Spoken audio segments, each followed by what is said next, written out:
Yo, check. Welcome to the stream. My name is DJ Switch, and tonight I have the wrong lights. There we go. We got some more Powerwash sim. We're getting there. I don't know how much more Powerwash sim we have yet to go, but I have been patiently biding my time,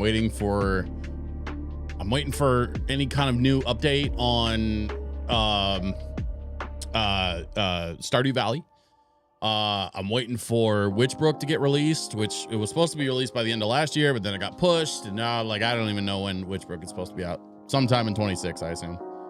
And then there's a couple other games that I've been kind of like itching to get my hands on. Solar Punk, still don't know what's going on with that game.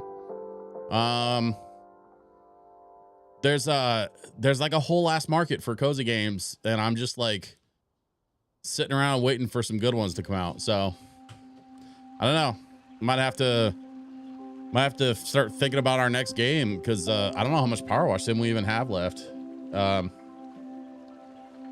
I'll tell you what though, I'm ready to get to power washing. So I think we get started. I think we dive in.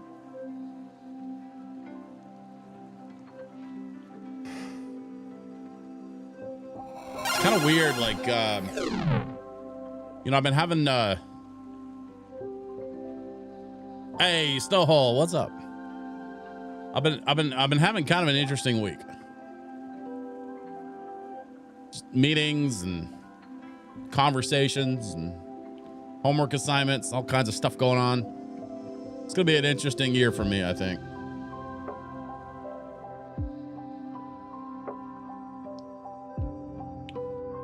Yeah, it's gonna be a real interesting year.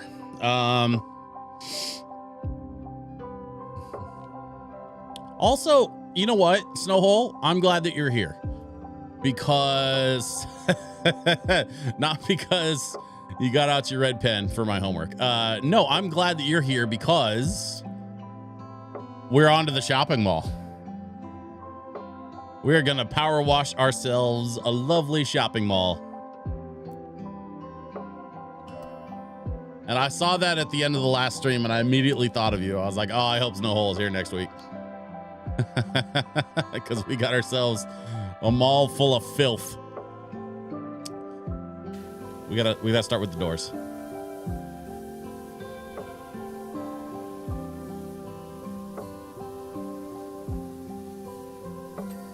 Yay, clean capitalism. I mean, given the choice between this or dirty capitalism, I would go for the clean myself, but maybe that's just me. Maybe some people like dirty capitalism because it's dirty. Maybe that's the point.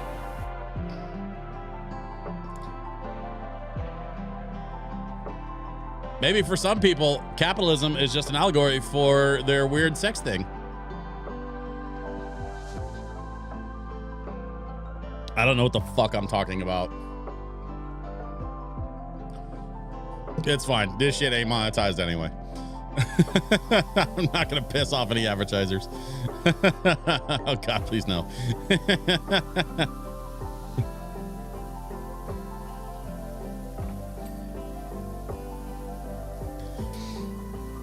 No. We make dumb jokes, but we do not have any plans to make this an 18+ stream anytime in the near or foreseeable future. Because that's not the kind of stuff I want to make, man. If I wanted to make that kind of stuff, I definitely wouldn't be on camera. That'd be more of a producer role in a world like that.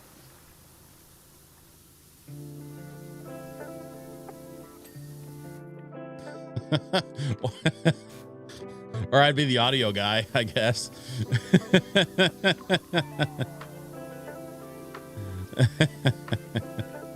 Just, that's honestly, that's one of those jobs that I always thought was funny, being the audio guy on a porn set. It's just a funny job to me. Like even more so than the camera guy, because the camera guy like has stuff to do. Like camera guy's got to find angles and he's got to make sure the lighting looks right. He's got to do camera guy stuff, you know, like just like any other camera guy in any other medium. The audio guy, that's a job.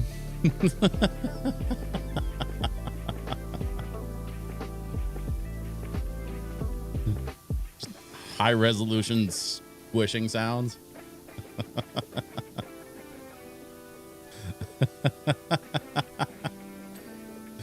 Oh God. All right. That's enough of that. We got them all to clean, damn it. I ain't got time for jokes. Power washing is serious business.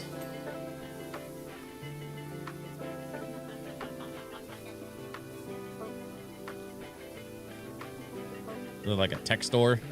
Yeah, laptops and cell phones and shit.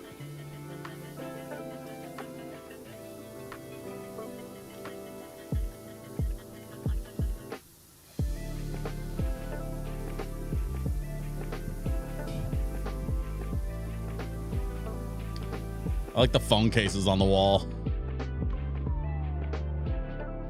We got laptops, we got cell phones, and we got phone cases. The store's called Connected with a period. Connected, period. I have the big interviews tomorrow? What? Damn, okay. All right now. Congratulations on making it to the big interviews. Remind me again, what's the new job that you're going for? The one that you're interviewing for? I think you told me at some point, but I don't remember exactly what it was. Do, do, do, do. Do, do, do, do, do, do, do.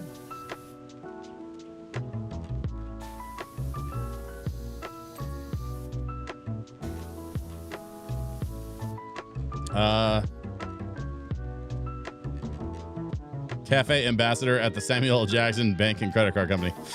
Right. Okay.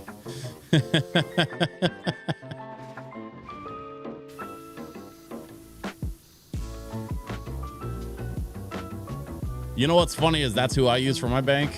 And I actually need to switch.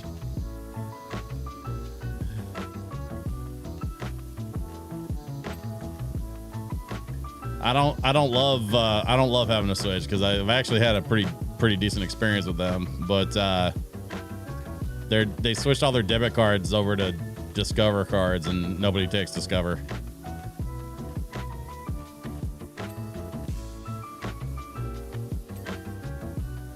So it's less of a necessity thing and it's more of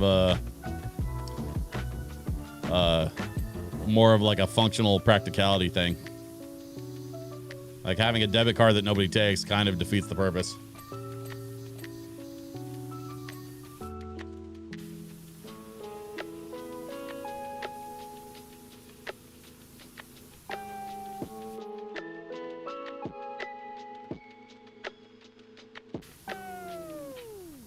The Reddit forums. Yeah, I can imagine. I don't imagine I'm the only person that was upset with that change.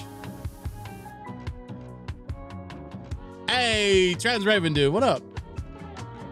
How we all doing? I'm doing quite well. Looking forward to 2026. Got some stuff in the works. Kind of excited about it. Happy 2026 to you as well, my friend.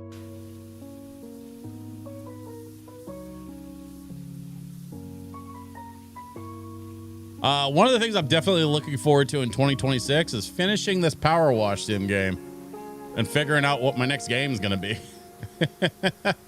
We've been playing this a lot and we're about there. We're just, we're working our way towards the end slowly but surely. I was kind of saying at the top of the show, like I've been waiting on Witchbrook. Witchbrook hasn't released yet. I'm looking forward to that one. I've been waiting on Solar Punk. Haven't figured out when that one's going to be fully released yet. Because I think they're still in the like beta demo or whatever. I don't think they're actually out yet. And then there's a couple other games I'm kind of like, I've got them in my wish list, but like Steam says they're not released yet. So like, I have no idea what I'm gonna play next. I guess I'll have to spend some time tomorrow, maybe doing some homework and figuring that out. Cause I've got maybe another week or two worth of Powerwash Sim, and then we're done. So sounds like a good resolution. Yes, that is my New Year's resolution, is to finish this damn game.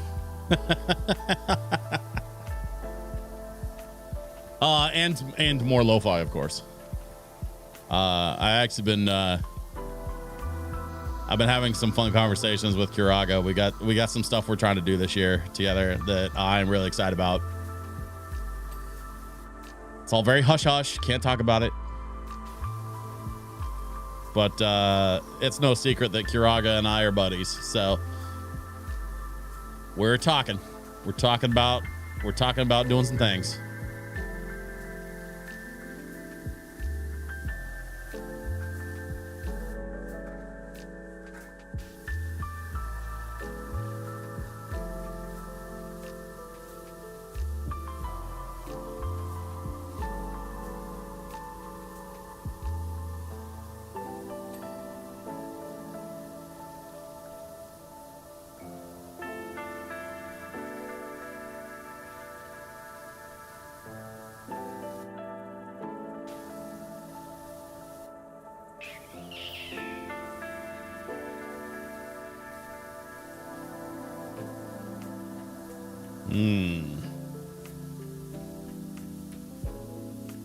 Yeah, I'm gonna have to get all that up there too.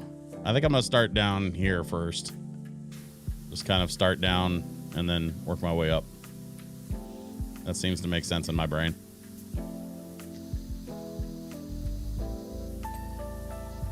Right, you got that.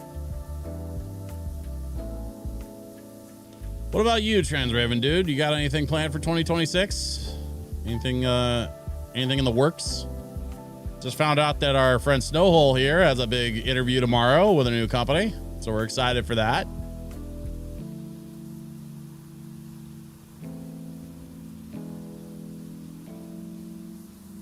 I know there's a couple other folks in our community that are planning some fun things for 2026. I know, like, here's the thing: 2025 wasn't great. It just wasn't a great year. It wasn't a great year for basically anybody. And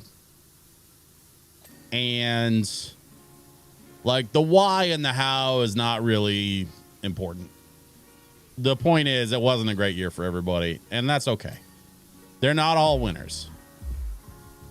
But what I'm excited about is that just about everybody I've talked to is choosing to sort of like leave 2025 in the rear view and is looking forward to 2026 for one reason or another. Now, there's still stuff going on. There's still things happening out in the world, you know, that make some folks uncomfy, and that sucks. But I get really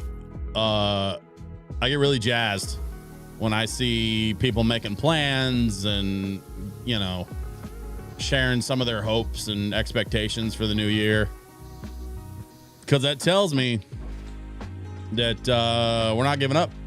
We're not giving up on living our lives and doing things, and I love that for us.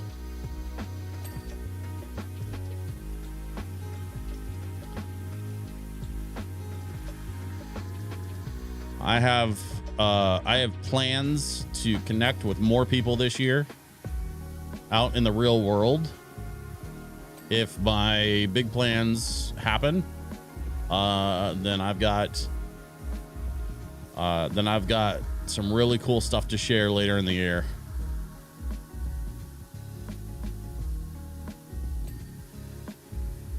But it definitely involves me getting out of my house and getting out into the world and connecting with more nerds. Which honestly, like anytime I get to go out in the world and connect with more nerds, I call that a win.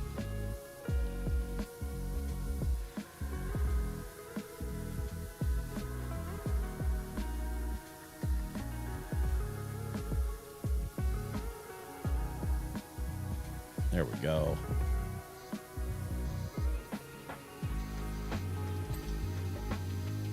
Mainly focusing on good vibes in college this year and finally finishing at least one Fallout playthrough. Which Fallout game are you playing?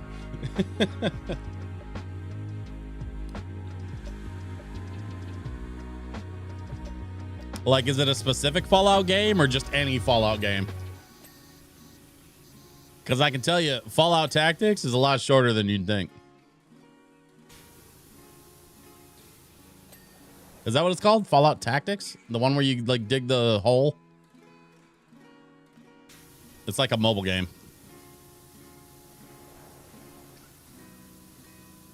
I could be confusing that with a different game. And I can't be bothered to look it up, honestly. Tim's Toolbox. Awesome. This mall has a hardware store called Tim's Toolbox.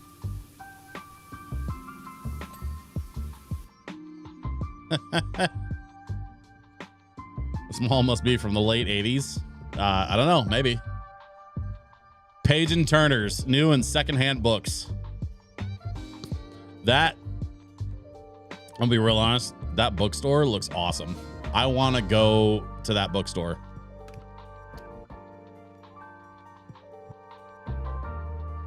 That's a great name for a bookstore. I agree.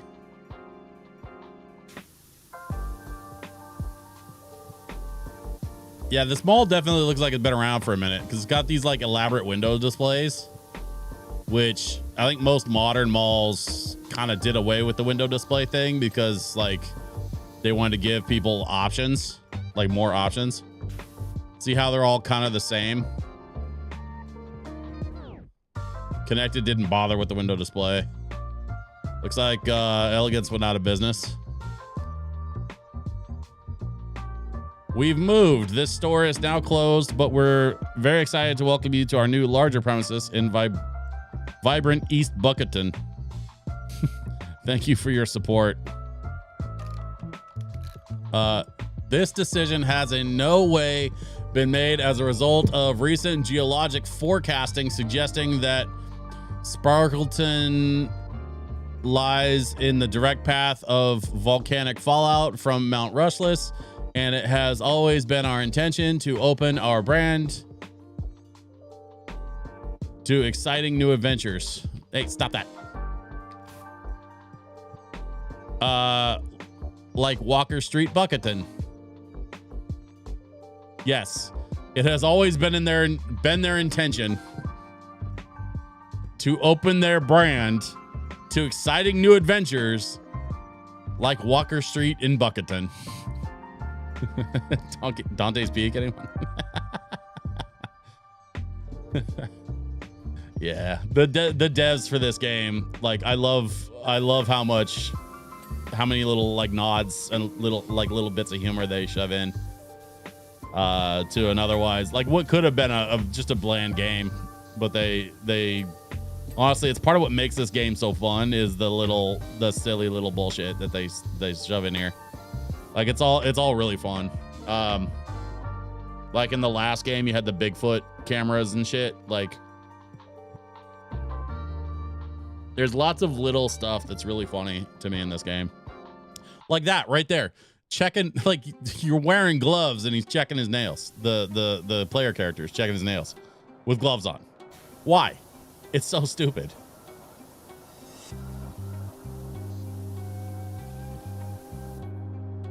Okay, let's see. We got pretty much that whole area. I guess we'll work our way around this direction. Let's get the underside. There we go. Did your background change? Yeah. I changed it up just to kind of give it a different vibe. I can change it back.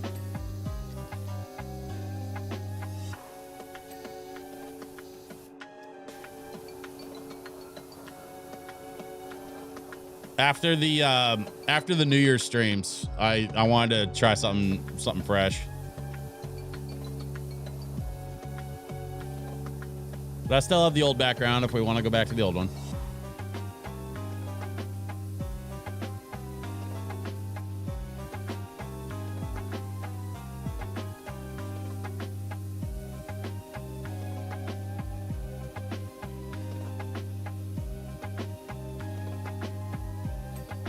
Ding.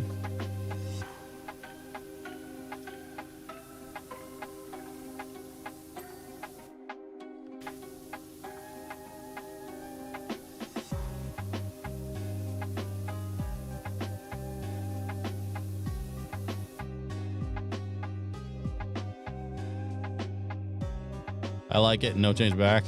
I agree. It's too good a vibe to change back. All right, we'll keep it then. As far as I'm concerned, the people have spoken.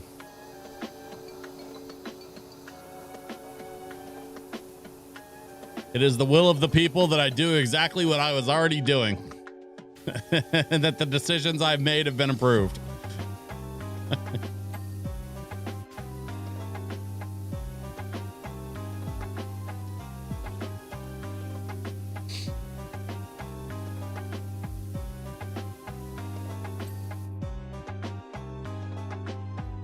Elegance sounds like a generic store that would be here at the Mega Mall. Yeah, it kind of does.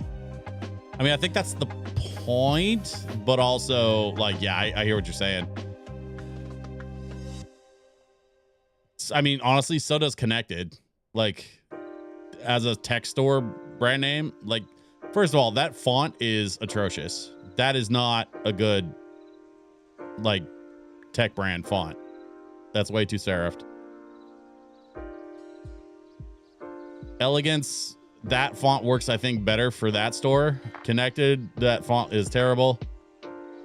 And then you have Page and Turner's, which is a similar, I think it's the same font, honestly, on all the windows, which there again is like all the more reason that they should all be different. I think whoever designed the level probably wasn't thinking about marketing. They were probably just thinking about level design. God, I love me some Sonic the Hedgehog. Do do do do do do do do do do do do do do do do do.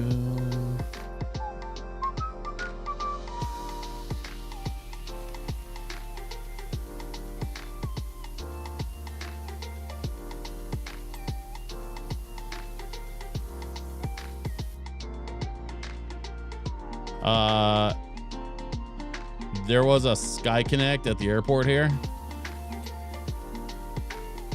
What is Sky Connect?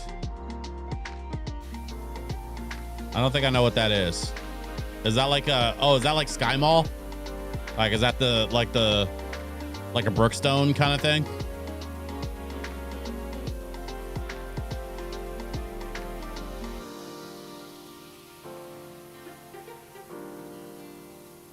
For the life of me, I never understood how those stores stayed in business. Generic electronics store for the airport? Yeah.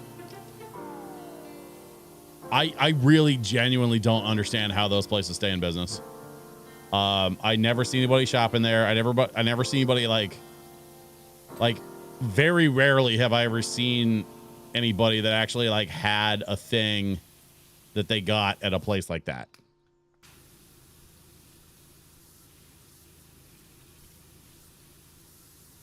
I'm not saying it's a front. I'm just saying I don't know how they stay in business.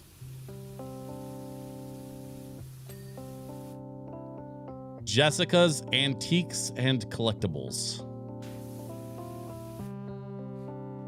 Oh no. Oh, the dirt is behind the thing. I can't get to it. Oh, that's awful.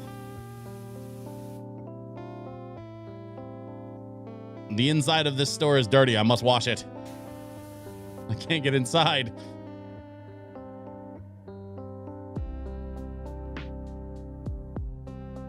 You would think for an antique store they'd have a lot more crap laying around.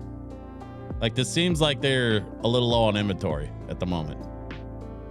Except for the TV that's sitting underneath the old-timey desk. That tracks.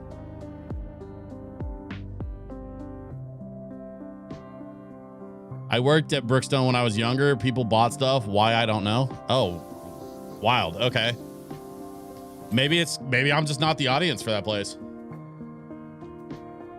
Like, maybe they do better than I thought they did.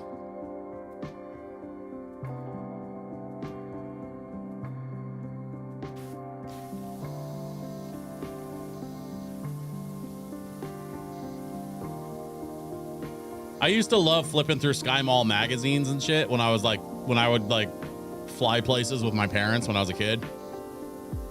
Because that's where you would find the most random stuff. Like automatic dog feeders and like weird kitchen gadgets and like stuff that like you would just never think of. And they happen to have all that stuff in the Sky Mall.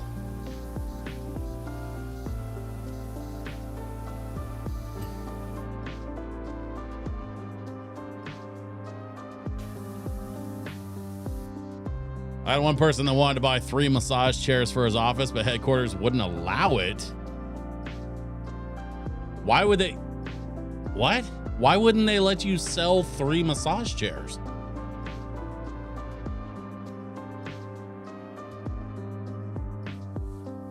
Like, aren't those the kind of the big ticket item for a Brookstone? Like, they don't have a lot of super expensive shit, right? So like the massage chairs are kind of the high ticket item. Why would they not want to sell 3 of them?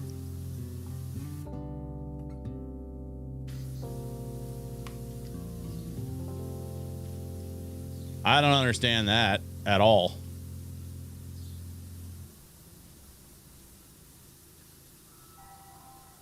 Is it because the guy wanted the demo units and just wanted you to throw them in the back of his truck?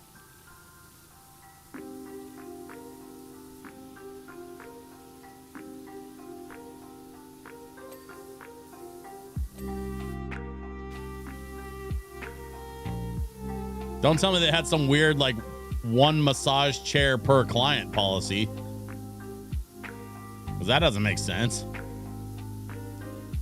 Usually that's like if you get people abusing the sales policies, you have to kind of like institute rules like that if people are abusing the system.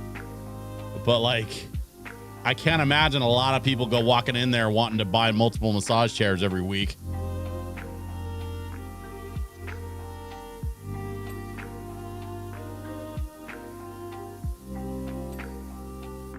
Something to do with the warranty because the chairs were not going to be in a home.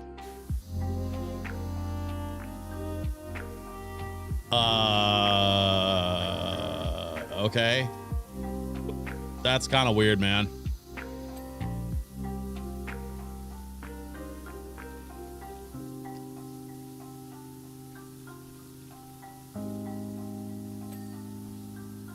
I mean, the best case scenario for that situation is that it's just oversight.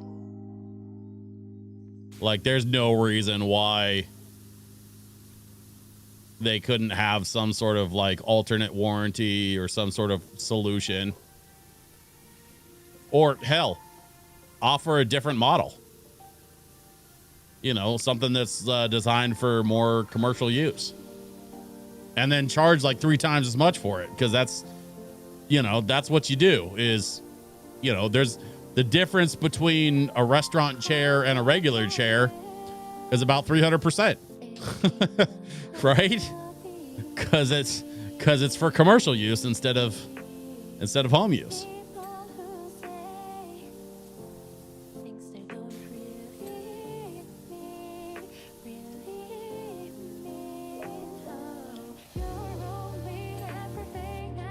That's what I said, but no one wanted to do the work to make money, so we lost money. That blows.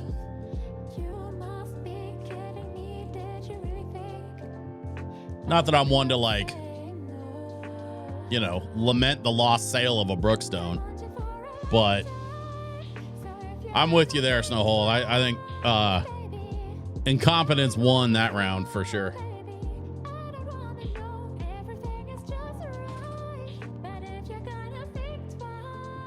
I had kind of the opposite happen when I was working at Guitar Center years ago. There's a company that introduced a new type of speaker. Well, you're probably familiar with Bose audio. Bose is pretty well known, both in pro and also consumer audio. And Bose introduced a new professional PA speaker. At the time, it was kind of a unique design, and we got the first. We got 2 of them at the store, and they were $2,000 a piece. And I sold one, and the store manager sold the other one.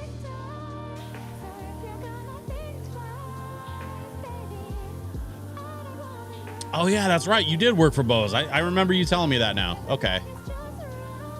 Man, you work for everybody.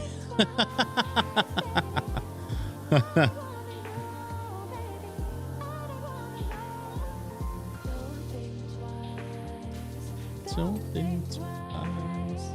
Don't think twice. Don't think twice. If you want to take it to an even higher level, all you gotta do is say the word, you know I follow. If you want to take it to an even higher level, I don't. If you want to make it happen, nothing's impossible. All you gotta do is say the word and walls will crumble. If you want to make it happen, nothing's impossible. There we go. I want to make sure I'm getting under here too as we're going, just so we don't have to double back.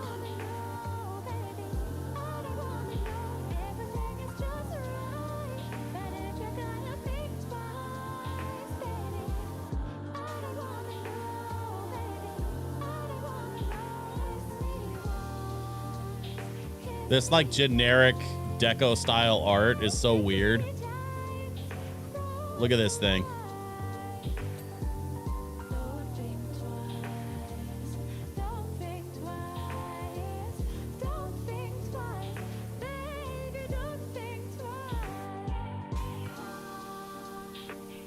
Like the repeating patterns kind of give that deco vibe, but also these frames and these like accents. Tell me that's not Art Deco. Like, tell me that doesn't feel Gotham City circa Batman Returns. You know, you see what I'm saying? Like that feels like Batman Returns right there. Very Art Deco. I kind of half expect like gargoyles to be perched up on these corners.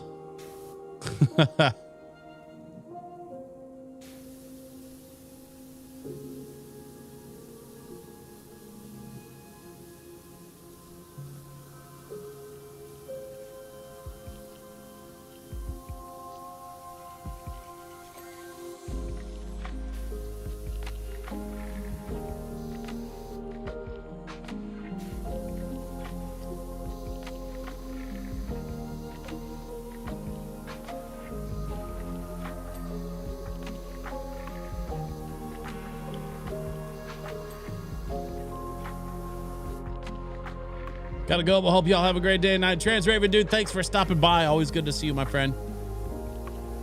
Happy 2026. I hope it's a better year than the last one.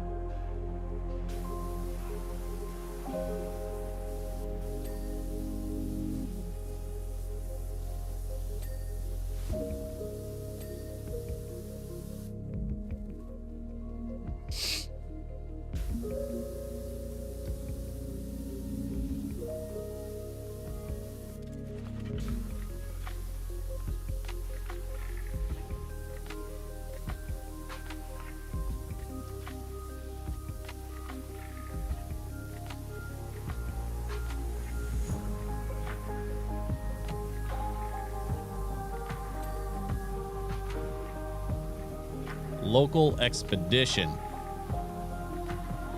Nature and park tours. We recommend the Teapot Tea Room. I cleaned that place. Remember when I cleaned that place earlier in the game? That was one of the earlier levels. Was the Teapot.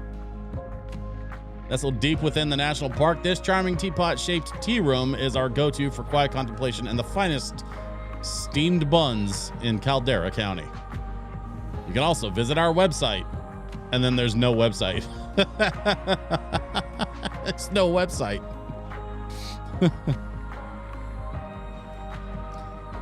More info inside. You can also visit our website. 33% off nature and park tours. I mean,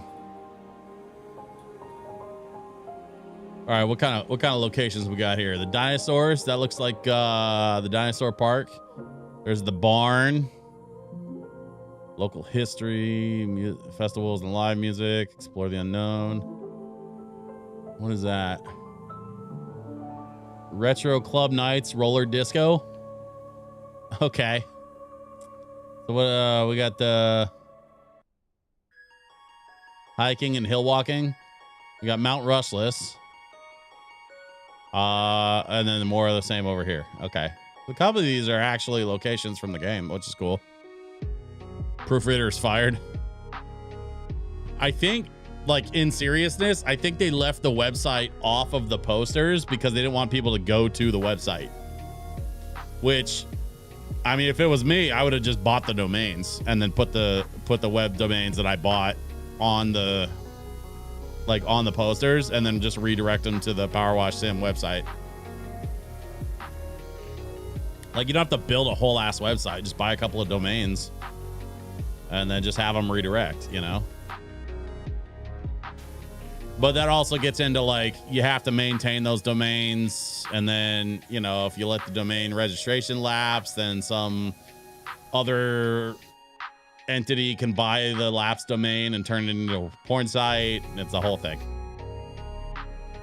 So, I don't know.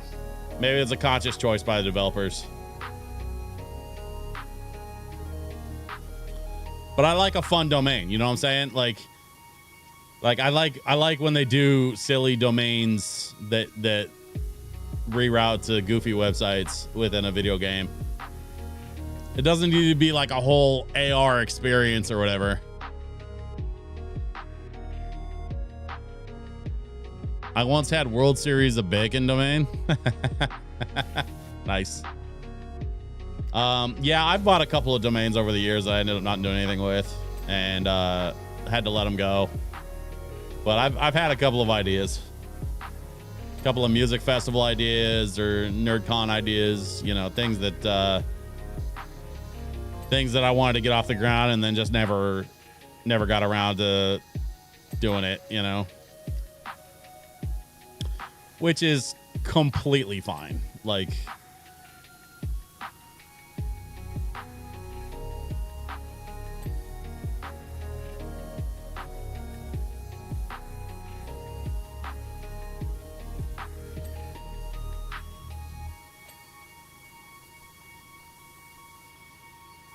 there should be a Bacon World Series. I mean, sure. Now, when you say Bacon World Series, do you mean like a bacon eating World Series or a bacon farming World Series or a bacon cooking World Series? Like, are you thinking like a dish, like a World Series chili cook-off kind of thing, but for bacon? I would be very curious to see what a Bacon World Series would entail, because I feel like there's a lot of ways you could go with it. Bacon cooking. Okay. See, what I like about that is it's almost like rather than a Bacon World Series, like I feel like you could do a Bacon Olympics, right? Like you'd have multiple categories. You could have best dish cooked with bacon. You could have best bacon cooked by itself. You could do like a grilling category versus a frying category versus a, you know, like a freestyle. Oh, you could have a freestyle category. Best freestyle bacon. Best freestyle bacon 2026.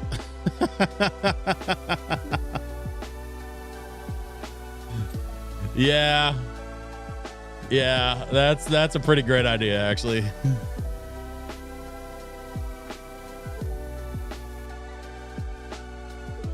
What am I missing? I feel like I'm missing something underneath here. No, maybe not. I don't know. Whatever.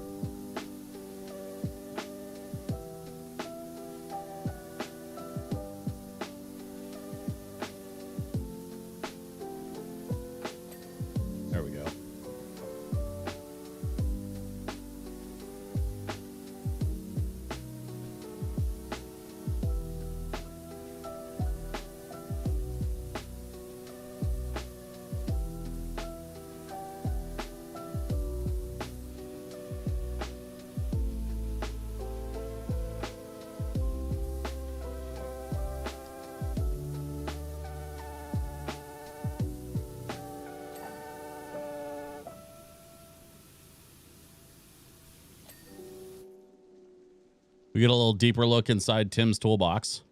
Not a euphemism. There's a ladder. There's some, looks like some paintbrushes on the wall. There's a poster for like a workbench solution. Washing liquid. There you go. There's a wheelbarrow. There's some screwdrivers and shovels and axes and tape. All the stuff that most hardware stores would carry. That looks like basically the same wall, just flipped. Oh, no, it's a bit different. Like this one has a pickaxe on it. And a couple other, yeah, it's a little bit different. Okay, well, at least they didn't reuse the same asset. I appreciate the attention to detail. Toolman Taylor? Maybe. Just says Tim's Toolbox. It's a hardware store.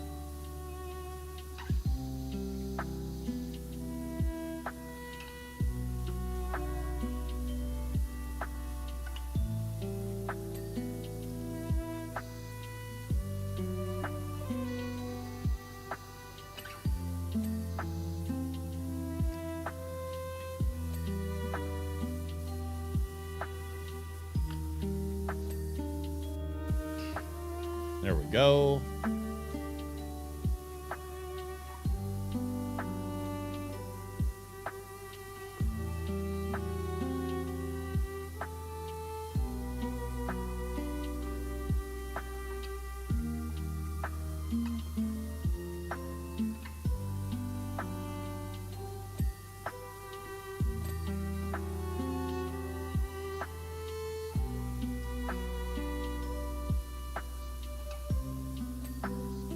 Okay, got that wall. Got that wall. I think we got the undersides here. We need to tackle this floor. And we need to tackle this fountain, I think. Yep. Fountain's next.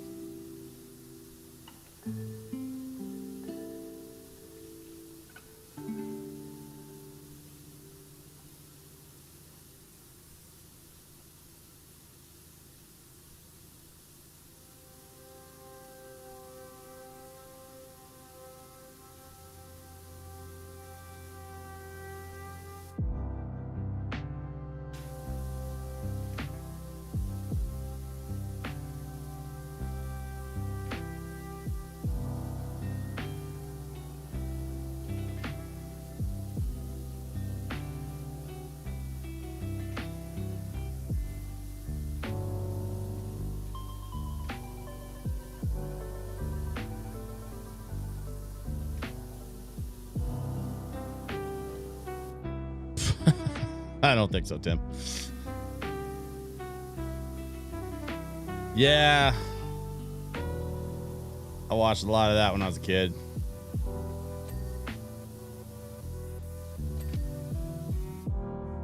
I was a little bit bummed to find out he's kind of a D-bag.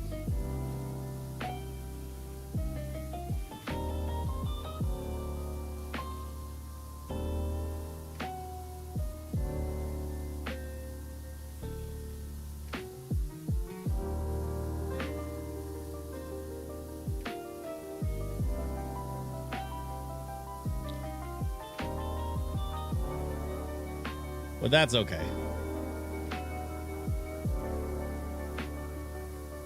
I had a good time watching his show when I was a kid. I know he's been trying to do a reboot thing for a minute. I don't know where it's at or what's going to happen with it.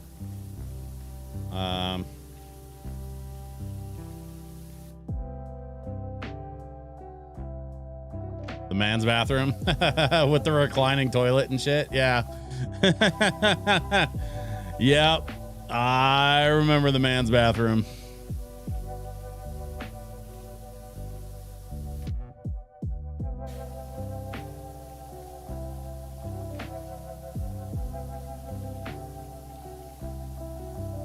I mean, to be honest with you, that's not even that crazy of a stretch these days, because you have like flat screen like tablets and TVs and stuff. Like being able to build out a similar solution using modern conveniences and technology seems pretty doable.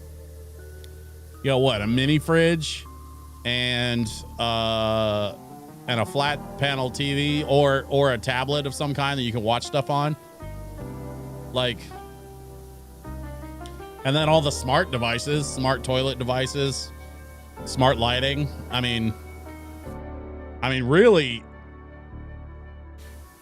I'd say the bathroom of the future is more attainable now than ever. If you think about it.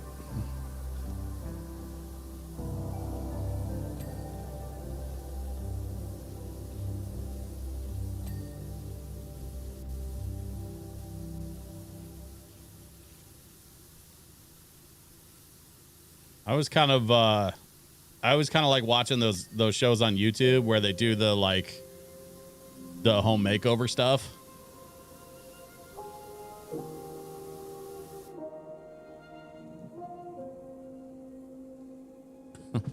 Or the man's bedroom with the clothing selector.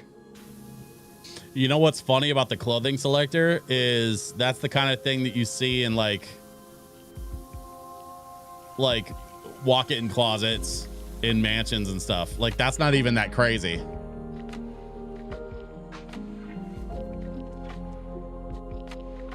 I can't get up there. I need a ladder or something. Here, let's do this. I'll use this to climb up.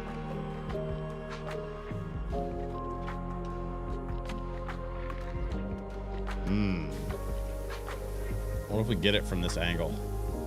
We get a lot of this done without having to go down there. That's not bad. Get the bird here. We're gonna have to jump on top of the bird, I think, to get the wings properly. See if I can make that jump. Oh, hell yeah, there we go. Okay, wings. Let's start here.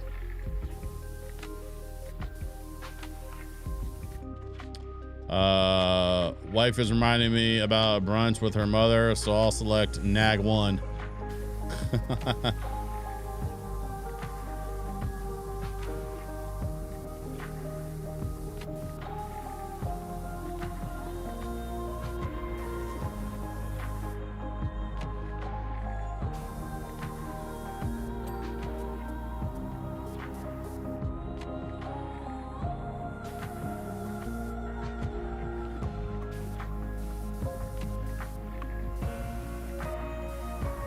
Yeah, I don't remember a lot from Home Improvement when I was younger. I watched that show a long time ago. It's definitely one of those shows from the 90s that, like, I spent a lot of time watching, but I don't know if I could necessarily quote a lot of it just because I've watched a lot of stuff since then. Funny enough, my wife is a big Sabrina the Teenage Witch fan, and so she'll still rewatch Sabrina every now and then, like the OG like sitcom Sabrina from with Melissa Joan Hart. From I think it actually was TGIF for a while with Sabrina.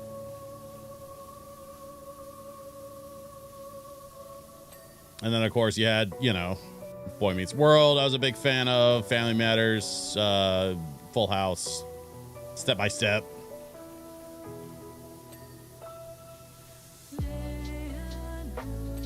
Funny enough, all three of those shows had the same guy that produced and sang their theme song. I can't remember the guy's name, but dude's this like crazy prolific sitcom theme singer. He did Family Matters, he did Full House, and he did Step by Step, and I think he did a few others. Just watching a clip of that today at work. Nice. All right, so I think we got the fountain pretty well sorted as far as I can tell. I don't see anything jumping out at me. I want to hit this floor. I think we hit the floor with the circular. There we go.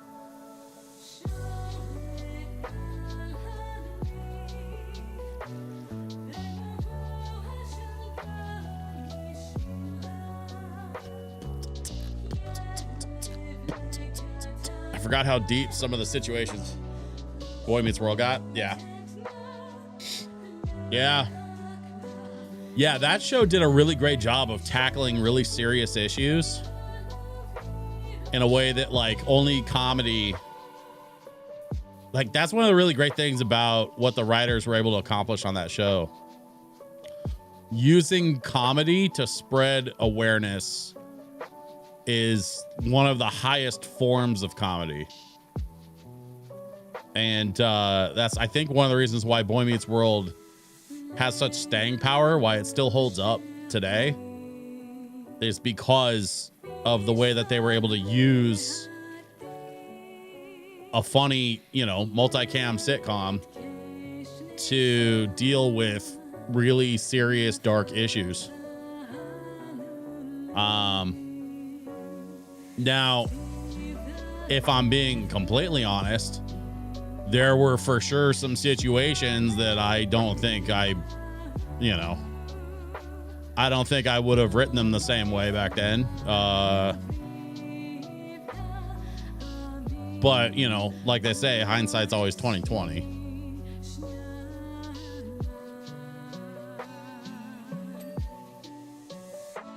Also, I didn't write for that show, so really wouldn't have been my decision anyway.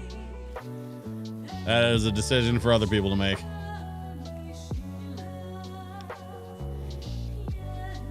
But that's the problem with looking at something like a 90s sitcom like Boy Meets World through a modern lens, is you can kind of look back at it and go, maybe I would have done that different, or maybe I would have tried something different here. What I can tell you is that Girl Meets World, the like pseudo reboot they did, was absolutely fantastic. Definitely deserved more seasons. I was furious when I found out they canceled that shit. And frankly, Girl Meets World is the reason we have Sabrina Carpenter, who, maybe her music isn't for everybody, but I will defend that girl's acting chops, tooth and nail. Sabrina Carpenter is a fantastic talent. And she was a big part of the reason why Girl Meets World worked so well, in my opinion. Her and Rowan Blanchard, who played the main girl on Girl Meets World. Sabrina Carpenter was like the friend. And the two of them together had such a fantastic dynamic, and especially like as young actresses, like being so incredibly talented and so good at what they did on that show. Supported by, of course, you had Ben Savage returning, you had Danielle Fishel returning, you had a bunch of OG cast and characters that were coming back to reprise their roles, even if it was just walk-on stuff. The Malcolm in the Middle reboot, it's funny, I think it could be really good, but I never really watched a lot of Malcolm in the Middle when I was younger. Malcolm in the Middle was one of those shows that was just kind of at the right time for me, that I missed it because I was doing other things and I was watching other stuff. And so for whatever reason, Malcolm in the Middle was one of those really popular shows that just kind of slipped by me. And I don't know if it's because I was busy when it was on or if I had other shit going on. But honestly, it's probably that, because when I was a kid, I was doing a lot of extracurricular stuff. I was doing sports, I was doing music, I was doing drama. Like, I had a lot of shit going on. And then in high school, I had all that stuff going on, plus I had a girlfriend, So like, Malcolm in the Middle was just one of those shows that just kind of blew by me. And I always heard good things, but just never really picked it up.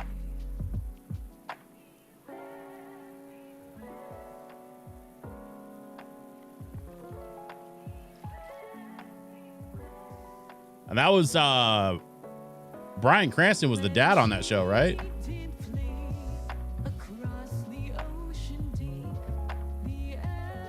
Ghost Quest HQ. So are you actually the devil? No. Have you ever danced with the devil by the pale moonlight is a line from the 89 Batman movie. Yeah, just really love 89 Batman like me. Yeah, that's it. It's 89 Batman. I was in a kind of a Batman mood tonight, so I decided to throw that up as my stream title. So don't worry, Ghost Quest HQ, you are in the right place. If you're a Batman fan, or a Bat fan, if it were.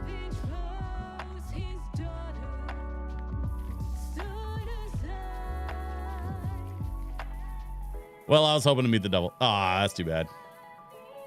Nope. I'm just a nerdy DJ that's playing some lo-fi music and hanging out on Powerwash. You seem cool enough. Oh, thank you. Yeah, you're welcome to hang out. Just enjoying some tunes from my friends at Kuraga Records. This is largely what I do. So I play lo-fi video game music from my friends at Kuraga Records, and then I play like chill games because it was either this or like actually DJing on Twitch, and I don't want to DJ on Twitch. I do enough of that in real life. I just want to hang out. Have you watched Star Trek Damn Kids yet? No. That comes out next week, I think. Unless I'm mistaken. I believe Star Trek Academy comes out next week, right before I go and do my panel on Friday. So I'll be on the Star Trek panel at Fan Expo Portland next Friday. Is it the 13th? What is next Friday? The 16th. Yeah, so Friday the 16th, I'll be on the Fan Expo Portland Star Trek panel.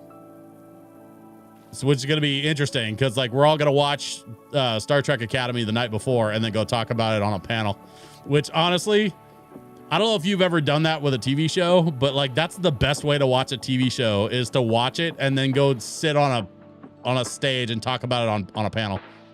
This rug you're cleaning is absolutely disgusting. Whoever lives here should be shades. It's not a rug. It's like a tile floor for a mall. This is like a shopping mall. So we have like there's the like travel store place that does they sell like getaway rentals and trips and things. This is the hardware store. It's called Tim's Toolbox. And then there's like there was like a high-end clothing boutique that just went out of business because they moved. And then that's what the white sign there says, thanks for your support. We moved to a new location.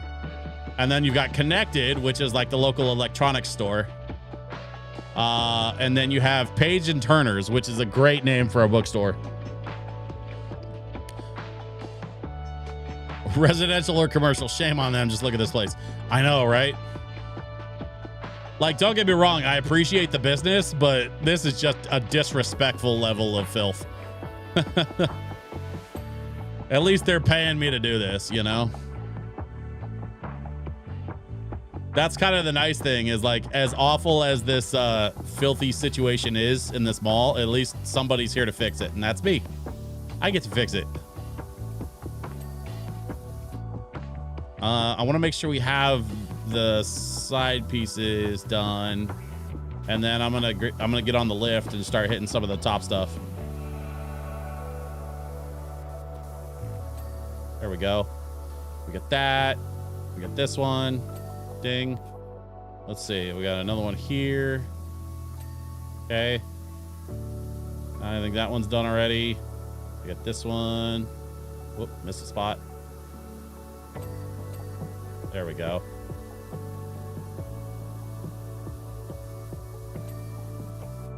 Okay. Looks like, oh, maybe this one a little bit. Yeah, there we go. Okay, cool. Cool. Let's get up the ladder and let's get started on this front window, I think. Let some light in here. My God, this is disgusting.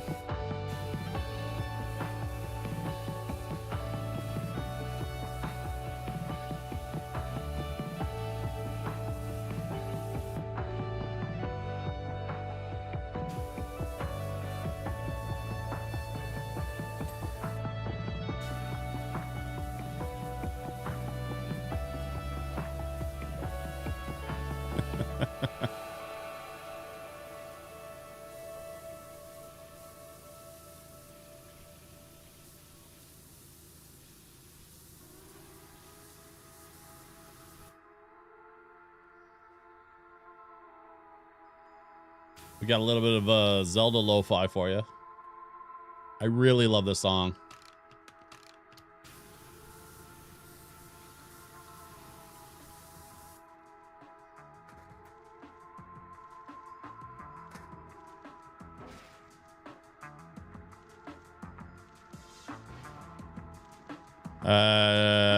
Did you enjoy the Batman as much as I did? Are you talking about the Matt Reeves Batman? The most recent one with Pattinson?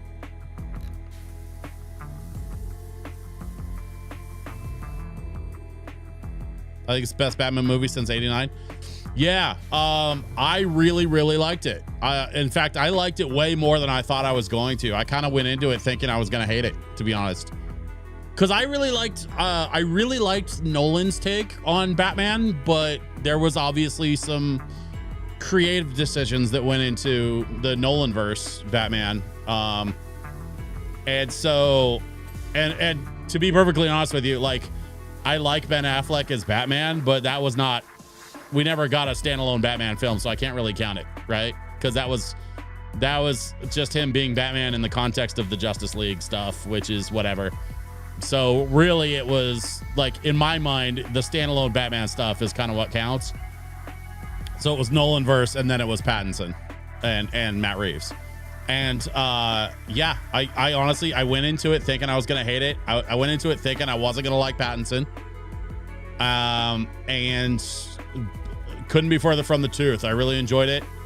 I love that they took the Batmobile back to its muscle car roots. That new Batmobile looks so evil, and I love it. Like, if the whole point is to scare people, like that new Batmobile definitely does the job of scaring the shit out of people.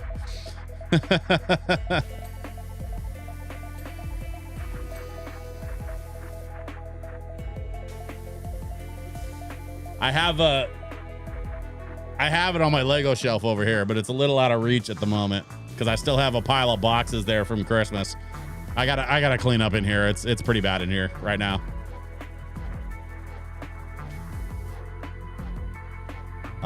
Can I get this higher somehow? Oh yeah, there we go. Maybe I can actually get up top here.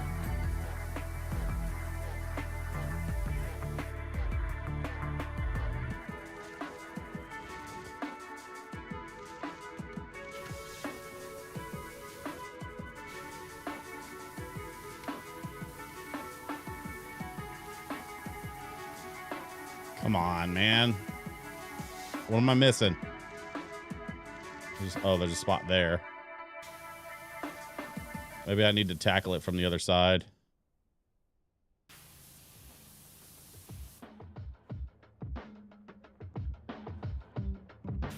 Oh, underneath?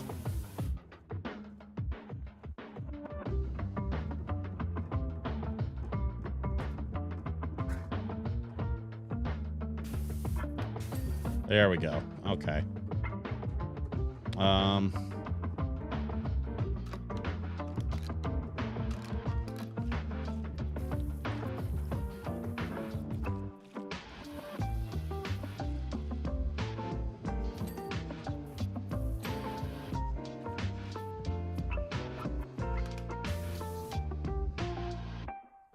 Yeah, I liked the Pattinson, but I'm really curious to see what they do with Batman 2.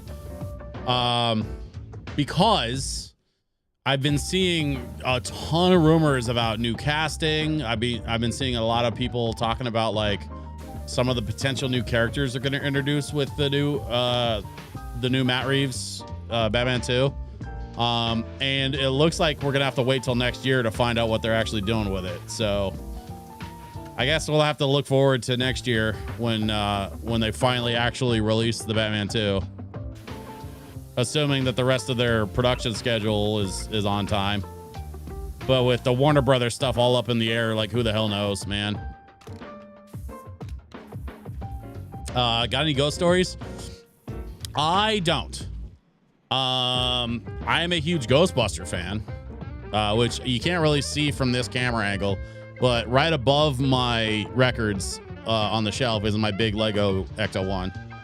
And my little Lego Ghostbusters collection is all just sitting right above me on those on that record shelf.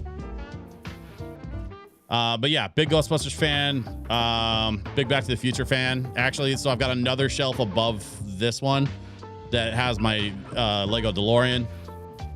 Both the Ecto and the DeLorean are in glass cases, because that's how I roll with my big sets.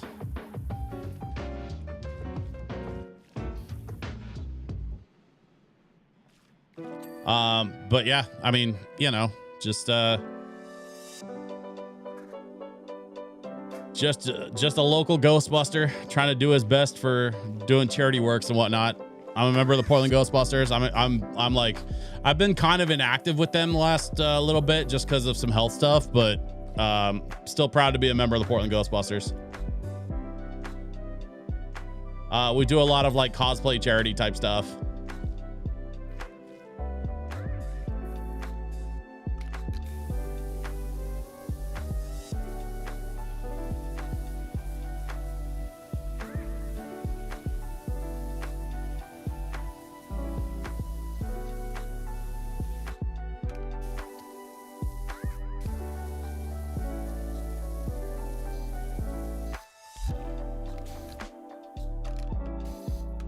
Damn it, come on. There we go.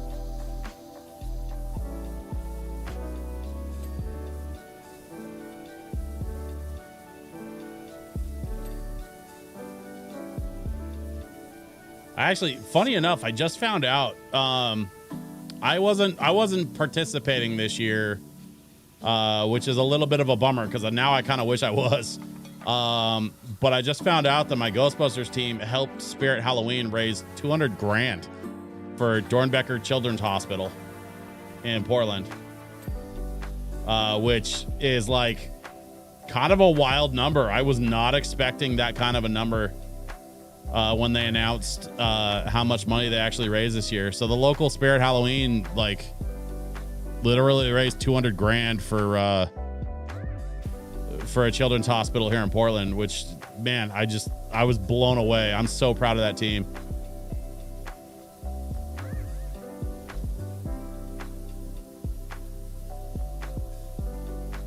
Anything for the kids? Yeah.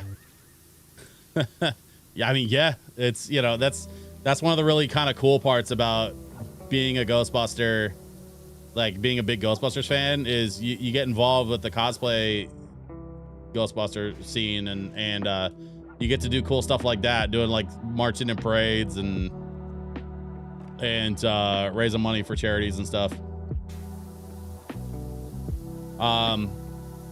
Ghost Quest, I don't know if you're familiar with the Portland area, but Dornbeckers is like the big children's hospital here in Portland, that's run by the local Shriners Club. And they do a lot of really, really great work. They've been one of the few sort of like shining examples in the local medical community of like the right kind of hospital doing it for the right reasons, and you know, keeping the vision of supporting kids alive instead of going commercial and doing it for the money, you know? Like they do fundraising to kind of maintain a lot of their expenses and whatnot, just so that they don't have to take private ownership. And it helps them keep the mission of what actually matters, which is healing kids and not just making money. Portland, Oregon, I'm assuming. Yeah. Portland, Oregon. That's where I'm from. That's why there's a PDX in my name. Just to kind of differentiate me from other DJ switches that exist in the world. Not Portland, Maine. No, but funny enough, my dad was born in Maine.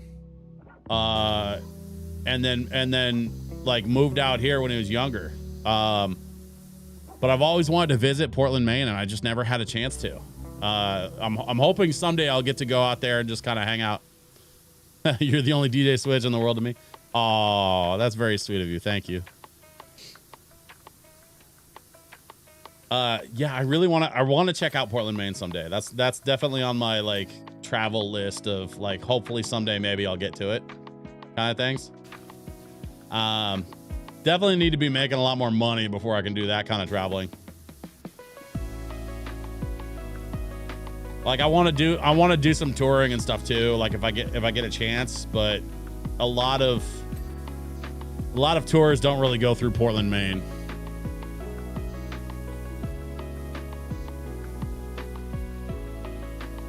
So depending on what my MC decides to do down the road, if he ever decides he wants to go on tour, you know, I can ask him about trying to get all the way out to Maine on the tour, but I kind of doubt that'll happen.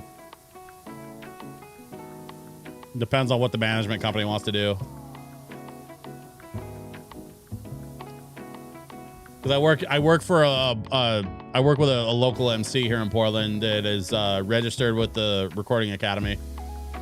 And so he's been doing some really cool work, and he's actually a voting member for the Grammys now, which is super cool. He's getting ready to go down there for the Grammys. I want to say next week or in the next couple of weeks, I think, is the Grammys.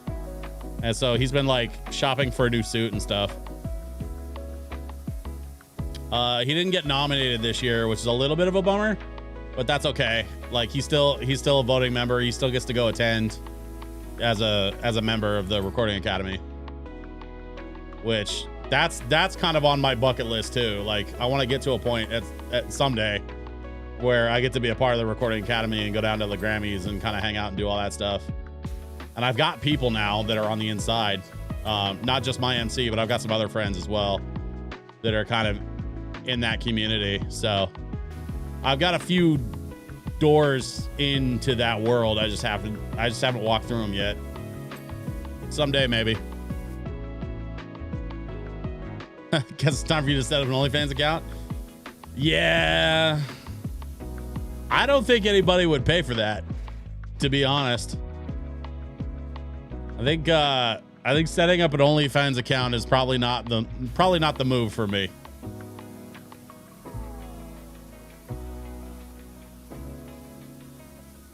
I mean, I have the feet of a 40-year-old DJ. So something tells me there's not a lot of value in that.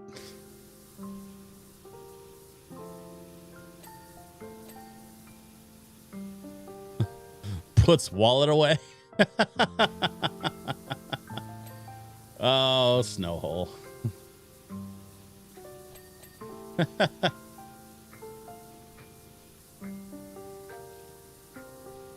If I get enough people in stream asking me to post pictures of my feet, I'd probably do it because I don't care. I just don't think anybody wants to see that. In fact, I'm pretty convinced nobody wants to see that.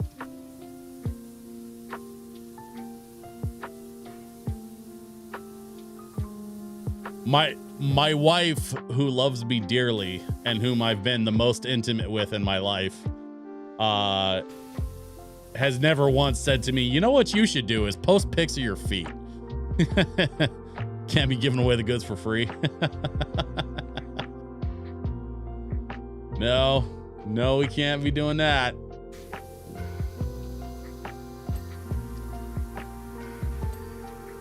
There we go. Okay. That's done. That's done. I think that is done.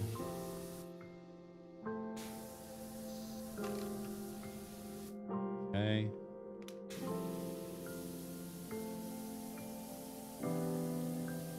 I think that's done. And then we got this here. There we go. Okay, that's done.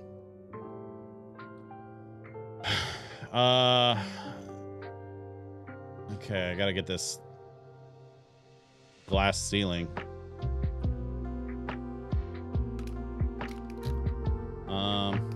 Go like this.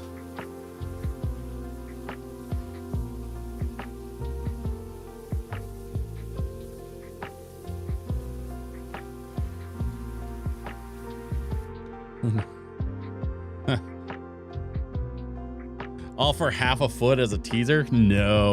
No, I won't be doing that. Who knew the devil was such a good power washer? I'm not the devil. I don't think I'm the devil. I'm too much of a wuss. I don't think I can be the devil. The devil has to do bad things to people. And I don't have that in me. That's why I host a lo-fi stream. I don't think anybody's ever conflated the lo-fi music with the devil's music.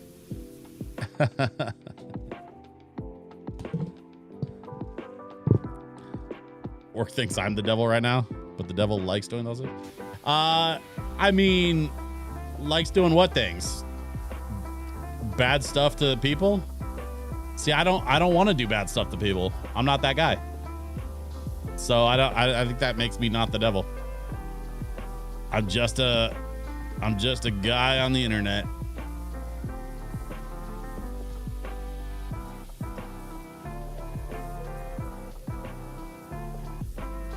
I've been wanting to do more stuff with my YouTube channel.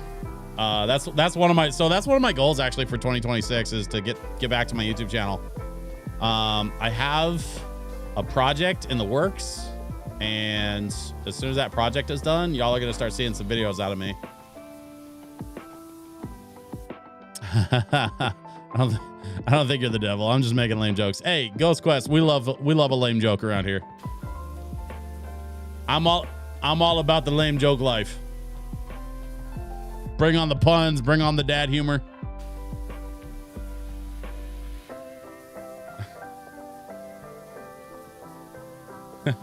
To this day.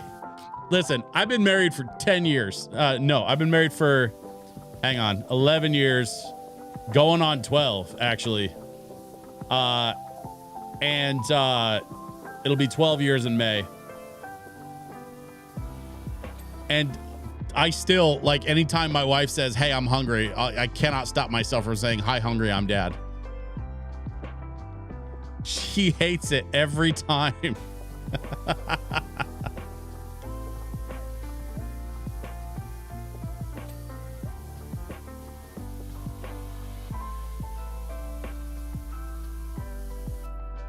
I do that to my boy.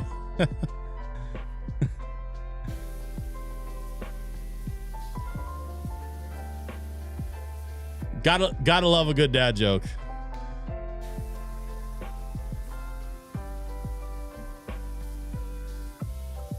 Hi, thirsty, I'm dad. Yeah.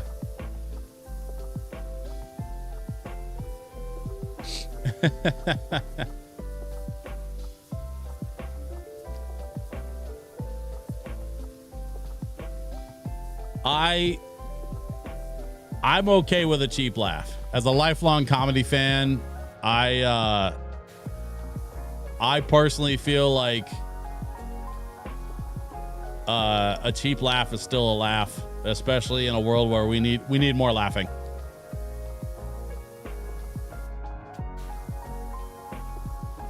You know, it's funny.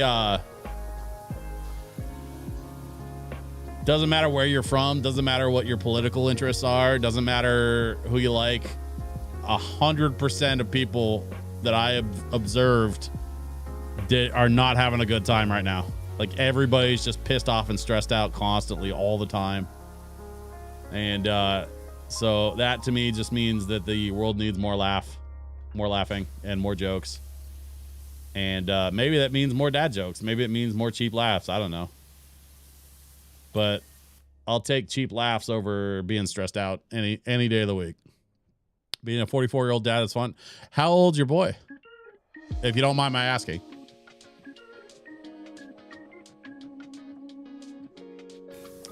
Understatement? Yeah.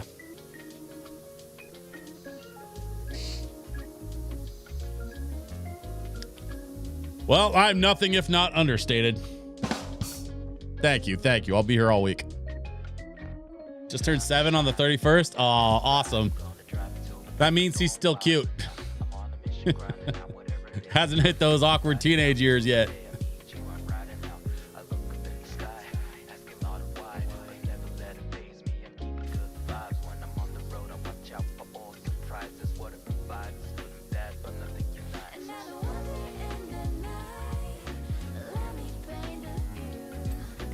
There we go. All right, let's get back up top here.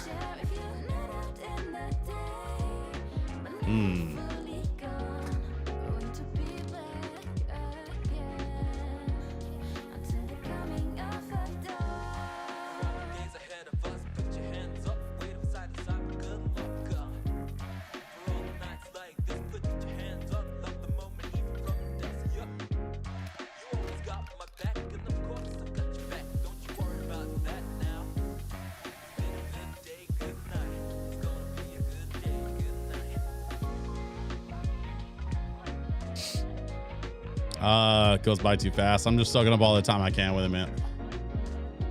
Yeah, I think that's amazing.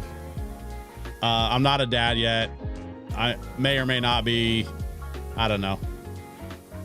But still, that's one of those things that, you know, my wife and I are kind of hoping to get a little more stable before we can sort of make those decisions. I know time is marching on always, but I think it'd be really, really fun to be a dad. I had a good relationship with my dad, and I want to be that for somebody someday.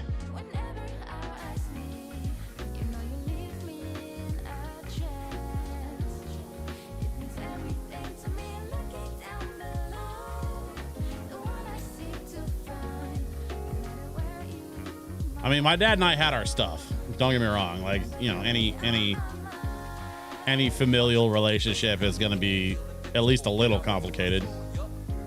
But when we lost him, you know, it was definitely hard on me because I love my dad and I miss him. So like that's one of those things that I kind of think about a lot is, you know, my sister had twin girls a couple of years ago. They're 2.5, and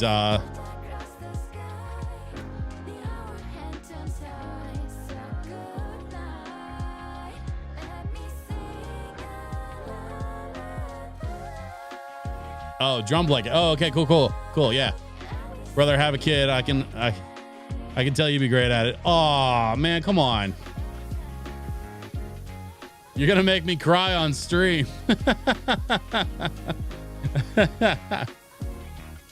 But I really, really appreciate that. Thank you. Yeah, I'm hoping someday it can happen, you know. Right now, you know, my sister's girls are amazing. My little twin nieces, they're, like I said, they're about 2.5, and you know, it's just it's one of those things where, like, with a little bit of luck and you know, a little bit of stability, we might actually be able to work out something here in the next few years if we can kind of get some stuff sorted out in our lives. But you know, there's been health stuff, there's been financial stuff. The pandemic didn't help, you know. So until then, practice.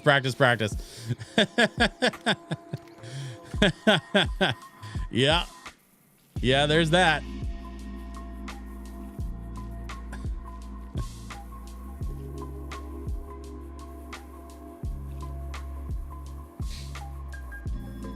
So I understand Ghost Quest HQ being paranormal.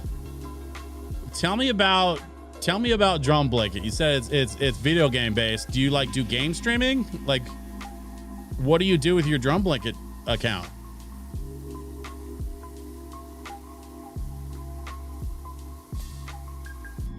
Do you I mean, obviously I'm a little tied up at the moment, so I haven't had a chance to check you out, man, but like, do you create content for Ghost Quest or for Drum Blanket? Is there anything I could watch?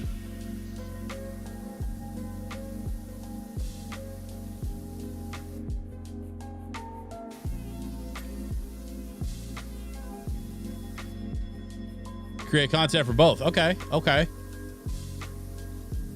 So what kind of video game content are you creating for Drum Blanket?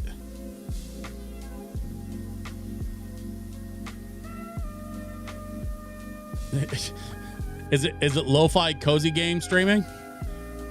Because we might have more in common than I thought.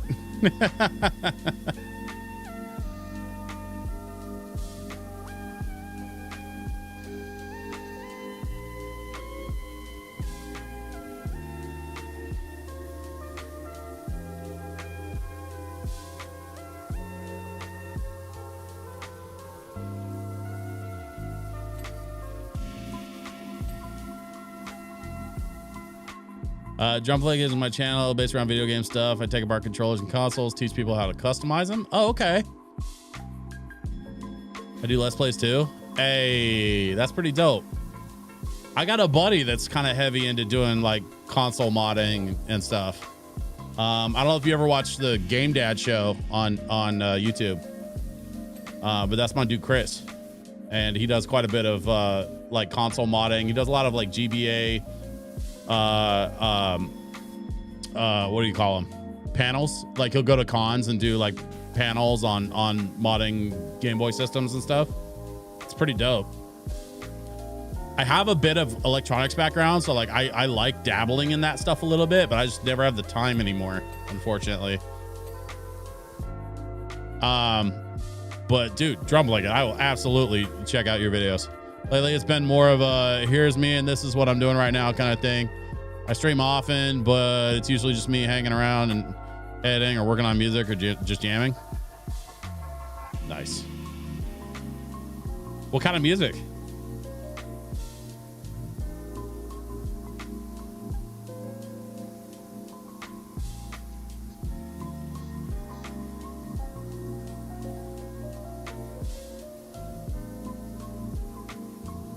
Is it like are you into like producing hip hop or electronic stuff, or are you more like rock or EDM, pop, country,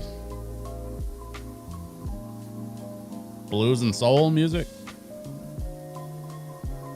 Are you a polka guy? Are you going to be the next great Weird Al on the accordion?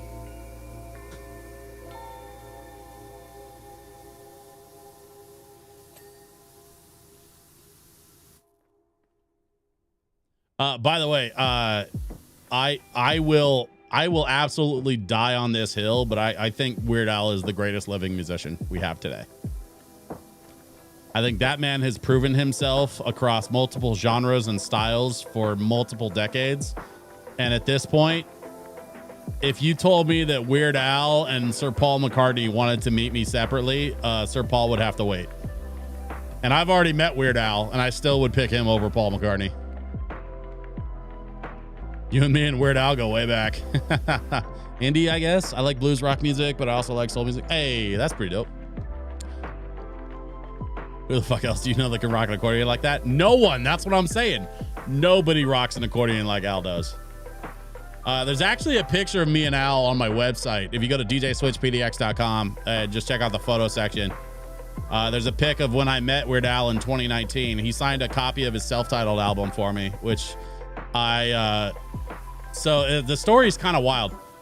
So my wife surprised me with a signing with Weird Al. So I got a chance to meet him and have him sign my record. Well, at the time I was DJing at Rose City Comic Con in the arcade, and he was at the con. And so one of my other DJs took over for me, and we literally grabbed my copy of Weird Al's self-titled album out of my record crate, and I took it with me, physically carried it across the convention to go meet Weird Al and have him sign it. And then after I chatted with him for a few minutes, he was incredibly sweet. And I was incredibly like starstruck, right? Which I try not to get too starstruck, like when I play shows and stuff. But in that moment, we're talking about weird freaking Al, dude. I was so starstruck. And so, and he was so sweet and patient. And after I chatted with him, I took the record that he signed back to the arcade on the other side of the con, and I put the record down on my turntable and played I Love Rocky Road one more time, put it in the sleeve, brought it home, and put it in a glass frame, and that's where it's lived ever since. So like I had him sign that record, and then I took it back to the arcade and played it, and it was so friggin' dope. It is on that shelf right there next to my big Linkin Park box set that you see in the white. I have my Weird Al record, and I also have a copy of my first record I ever had, which was the Ghostbusters soundtrack. And that's all on that shelf right there. A mini Switch will have headphones on when born. Actually, you know what's funny? I got to show you something funny. Hang on. All right, let me pause this real quick because I got Snowhole. I got to show you something. There's absolutely no way for you to know this. But no, hang on. That's me and Rakim. Sorry, that's the wrong photo. Sometimes I don't see the other chat. Yeah, so I have multi-chat going in the on the stream window. And then I have a multi-chat window up so I can kind of read everybody. But also Snowhole doesn't comment that often. Like he's usually got me on while he's doing other stuff. Where's that picture? Oh, here it is. Okay, check this out. So I went to visit my mom for Christmas and she found this picture and I snapped a photo of a photo with my phone. Snowhole, take a look at this, man. That is me at 3 years old.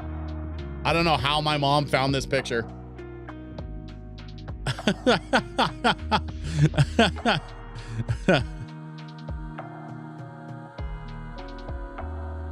We said Mini Switch will be born with headphones on. You were not kidding.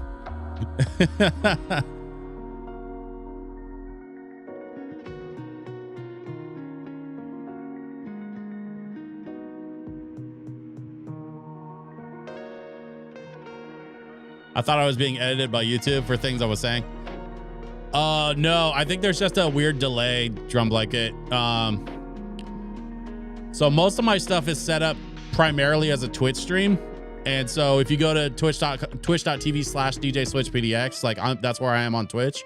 But I also simulcast on YouTube, and you're welcome to hang out on either platform. Like I honestly don't care which platform you want to kick it on. It's just in the chat window, you'll see kind of a mix between YouTube chat and Twitch chat.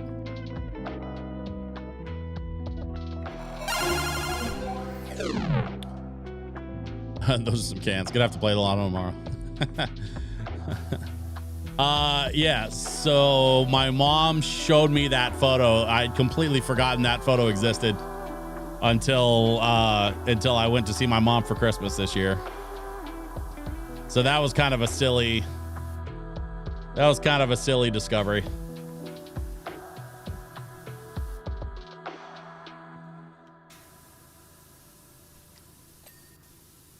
And the wall. All right, what am I missing? There we go. That stuff and then this stuff. Come on, butthole. There it is.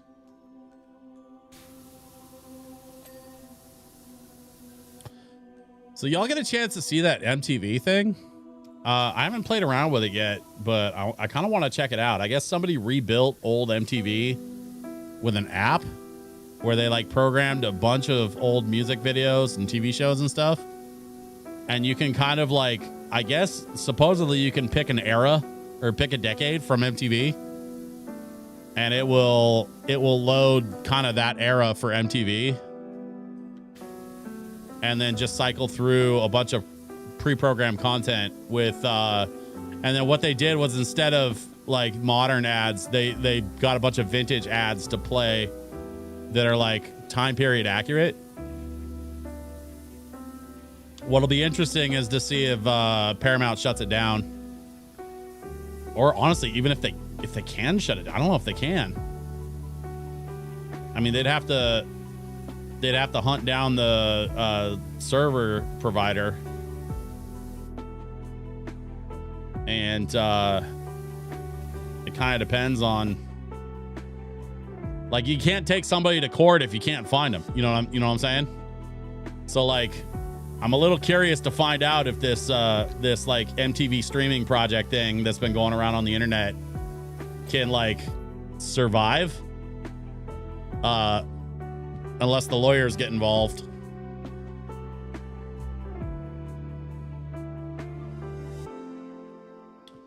If they're playing music videos, I can see them on music, right? Yeah, I know. I mean, honestly, that's the tip of the iceberg. Like, that's the easy shit that they could go after them for if they wanted to get, you know, legal involved or whatever. Which is why I kind of want to check it out before it goes away, because I have a feeling that it'll go away at some point. But yeah, somebody got a hold of a bunch of old music videos and a bunch of old programming. I have a suspicion that it's built off of like old VHS tapes and stuff. So like somebody had to have gone through and tracked down like a bunch of old recordings of off the TV of MTV from back in the day.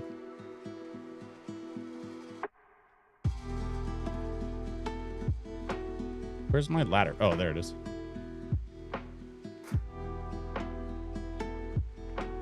Sure. There we go.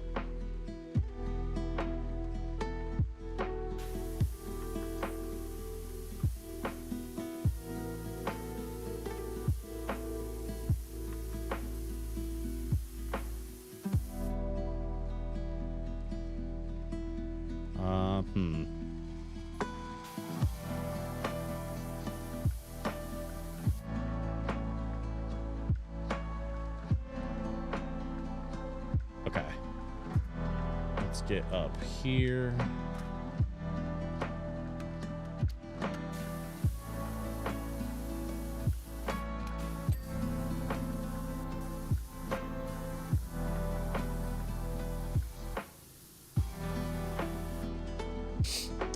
You know what would be cool is if MTV just did that on their own and allowed ads on it to pay the artists. I mean, they have a whole library of the last 4 decades worth of music and dues and stuff. All of that should be immortalized. Yeah, I mean, I agree with you, but I also know that's probably never going to happen because the way TV licensing works and because of the way that, frankly, just the way that Paramount treats MTV. I mean, shit. That guy from Devo was making something like a million plus a year off of one song just because it was the theme song for Ridiculousness, and MTV was just running Ridiculousness on repeat. And so the guy who wrote the theme song was from Devo, and he was making a shit ton of money off of that song just by doing nothing because of how much MTV was playing it. And I mean, that to me kind of tells me like just what, like how bad of a situation MTV got themselves into. It's sad. Like it's depressing because MTV was once, you know, the place for culture. I was having a conversation not long ago with somebody about something called the monoculture, which I guess is the term that people have coined for, you know, back in the old days when we used to get a lot of our culture from TV and from radio and from, you know, like places that would like broadcast. And so we all kind of got our media and our input from the same places before the internet, right? So like you'd go to school or you'd go to work on a Monday and everybody saw Saturday Night Live or everybody saw, you know, such and such show over the weekend, and then they would talk about it Monday morning because people were basically watching the same shit. And so somebody kind of referred to that as monoculture, which I thought was kind of an interesting term. And there's parts of that I miss. I mean, the internet is cool. It's a great tool. And it's been very responsible for opening up a lot of other culture and a lot of other, you know, modern stuff to check out, which is always cool. But I think there was something to be said for, you know, what's been referred to as the monoculture, where like we would all kind of watch MTV and we all watched, you know, TGIF.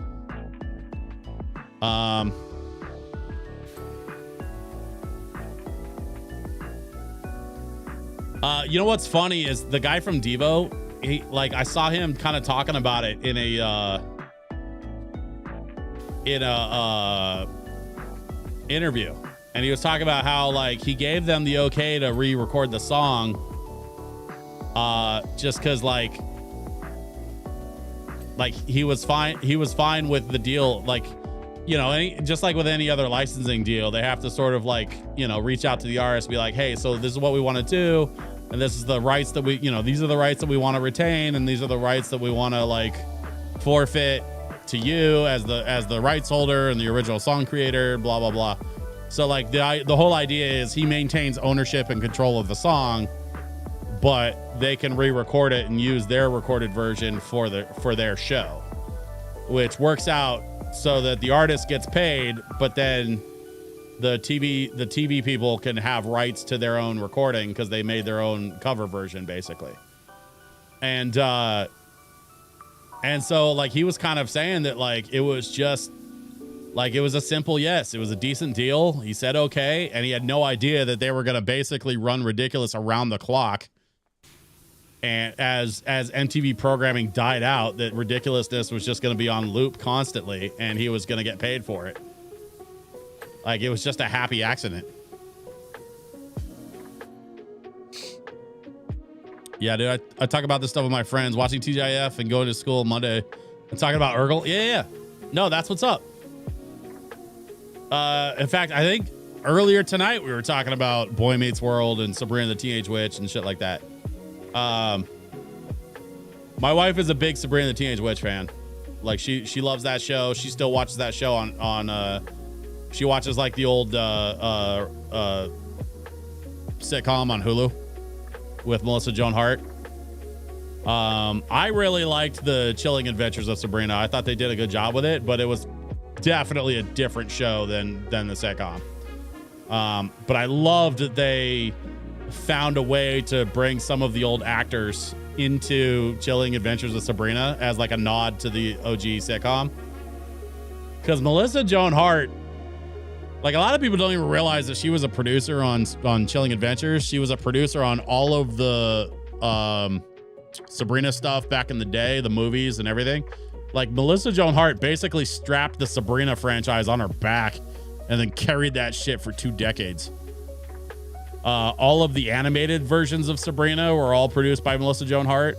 I mean, I think it's kind of awesome what Melissa was able to do with that character and with that franchise, and just kind of like basically bring it back from the dead.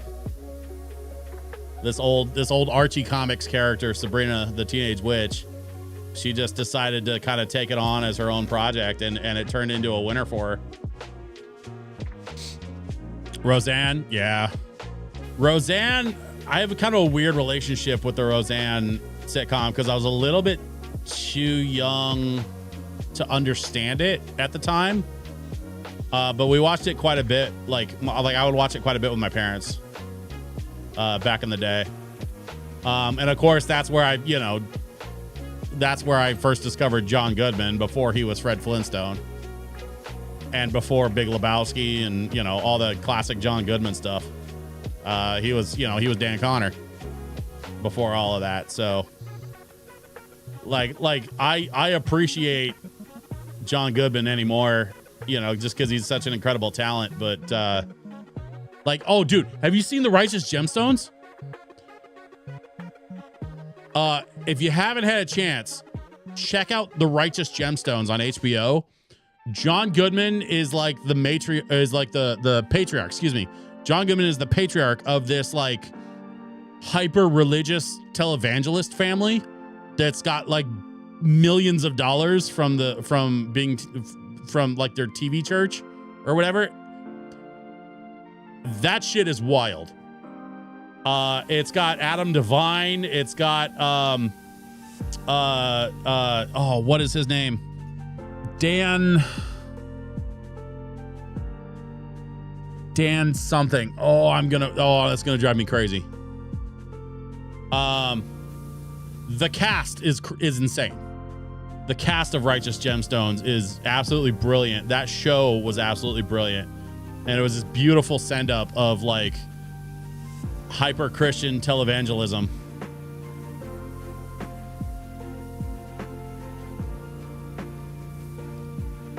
And, you know, John Goodman is just honestly like, he's peak John Goodman. I think we were all too young. For me, it was more about watching another family and how they were with each other. Yeah.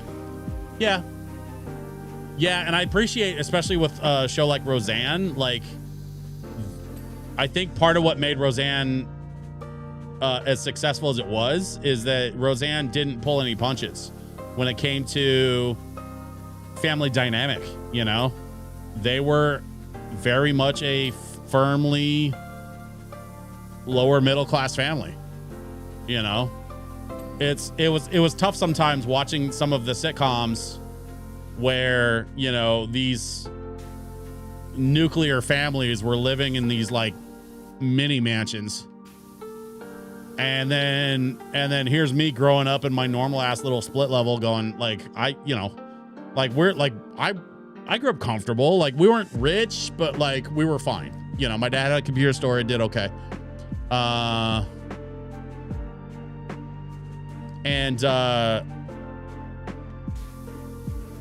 And so like I would watch, you know, like Full House, or Step by Step, or Fresh Prince. I would watch Fresh Prince, and these characters were living in these gigantic houses, and the sort of TV version of middle class was not the real version, like that, not really middle class. And so sometimes there was a bit of a disconnect there. I mean, Fresh Prince, they weren't ever supposed to be middle class. Like, they were, you know, that was the whole thing, was his Uncle Phil was a successful lawyer. They had a lot of money. But like a lot of those TV family sitcoms kind of took place in a sort of like unfamiliar environment, because the TV version of middle class was not, like, it just didn't reflect reality in the 90s. And so, I think that's one of the things that I really appreciated about Roseanne, was that like Roseanne just didn't pull punches. You know, they struggled with bills and shit. They figured out how to make ends meet, and they figured it out together as a family. You know, they would get frustrated with each other, and they would fight with each other, and then try to figure out how to reconcile with each other. And that was the whole thing. Until they won the lottery.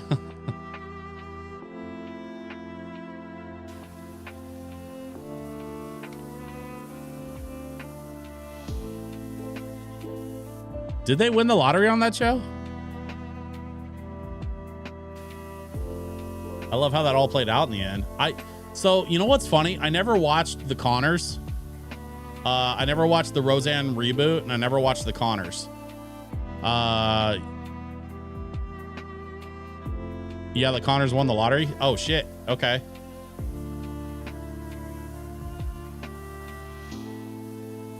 Was that like the end of the original run, or was that the more recent Connors like reboot?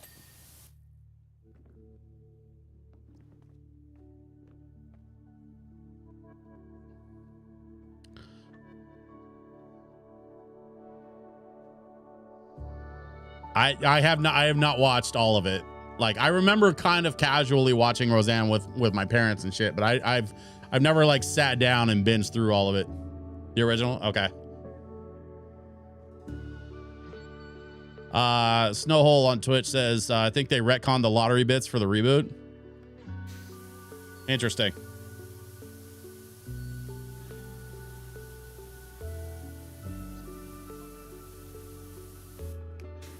Ah, fuck.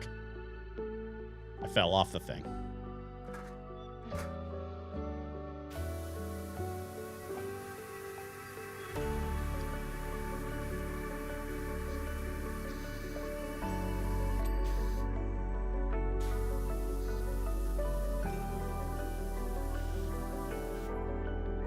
Okay, well, the last episode of the original Roseanne is the absolute best ending to a TV show in history, man. I mean, okay.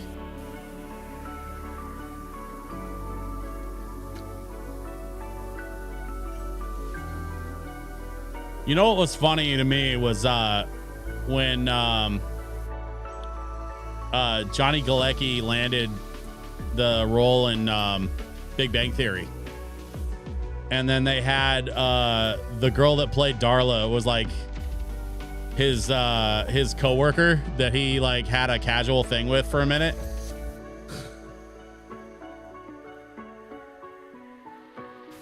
It was like I instantly recognized them from Roseanne, like both of them.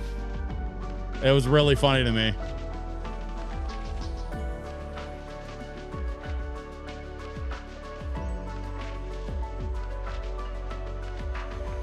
Wait, what do we? Hang on, wait a minute. What do we get? This wall?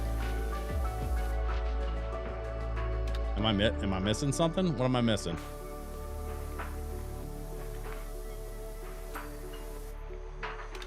Weird. Okay. Got another spot over here I missed.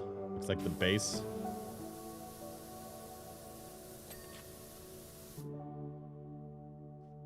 What? Door handle? Yep, door handle.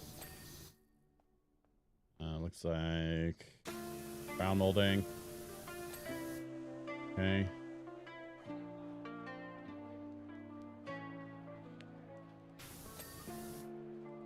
Okay. So let's get back to this, working on this ceiling. We got a little bit more to do up there. Okay, so I think I'm actually going to get the scissor lift for this one.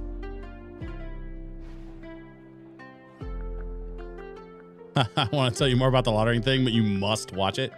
All right, fair enough. I will go watch the OG Roseanne finale where they win the lottery.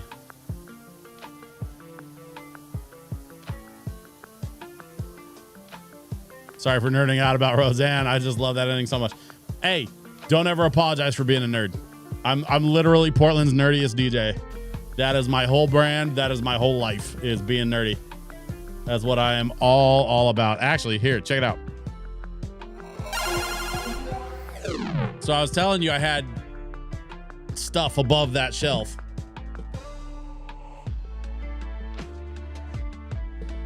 So if anybody was ever wondering what's above my record shelf, so there's my collector's edition Scott Pilgrim. There's the box from my Lego Ecto. The Ecto itself is in that glass case. The OG Lego Ecto and the 2016 Lego Ecto are in front of it, along with the minifigs. That is my DeLorean in a case. That is my Lego Adidas shoe. Yes, that's a Lego Adidas shoe. They actually have Lego also did a Nike collab last year. But I don't think I'm gonna be able to get my hands on it because I think they're sold out already. I've got a couple hats up there just for storage, and then this hat right here. So this is actually one of my favorite albums of all time. Is Linkin Park's Reanimation album. When they did their I think it was their 20th anniversary. I bought the hat and I bought the special edition 20th anniversary Funko Pop of the robot from the cover art. So that's a Funko Pop of the robot from the Reanimation cover art. Because I'm a huge OG Linkin Park fan. I have no idea if my camera is back in the right spot. Yeah, good enough. So yeah. My whole point is don't ever apologize to me for nerding out, because that's just what we do here. I thank MTV Real World for introducing me to Linkin Park. I was listening to just a lot of alternative rock radio at the time. So there was no avoiding Linkin Park. Their first album, Hybrid Theory, just hit like a ton of bricks. And they just had banger after banger after banger come off of that album. And then the follow-up year, that was 2000. And then I think in 2002 is when they released Reanimation, which was like a remix album of Hybrid Theory, including B-sides. So they had songs like My December and High Voltage, which were B-sides for some of the Hybrid Theory singles, but were never actually on the Hybrid Theory album. But they got remixed for Reanimation. Reanimation not only was a remix album, but also featured a ton of guest artists and stuff. Jonathan Davis and Charlie Tuna and just a whole bunch of other people. And then 2003 is when Meteora came out. And then basically, like, I was a huge Linkin Park fan right up until 2006 Collision Course, their mashup album they did with Jay-Z.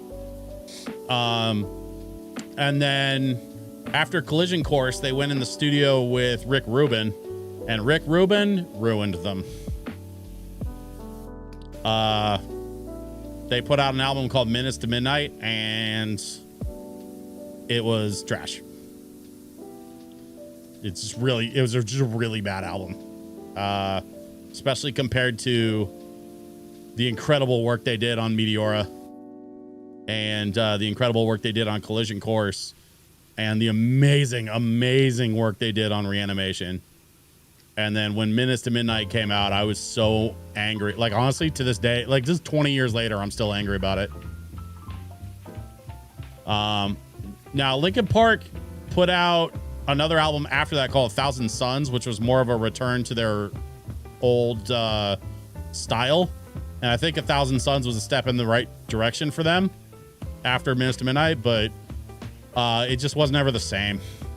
Like, I couldn't get back into them after that. So in my world, Linkin Park started with Hybrid Theory and kind of ends with Collision Course. And the stuff that they did after that, like the song, like the song they did for Transformers was fine. You know, the song, like, you know, One More Light was good. They had a couple of good songs after Collision Course, but just was never the same. And I think it was a product of the time and the place and the you know, the scene, frankly.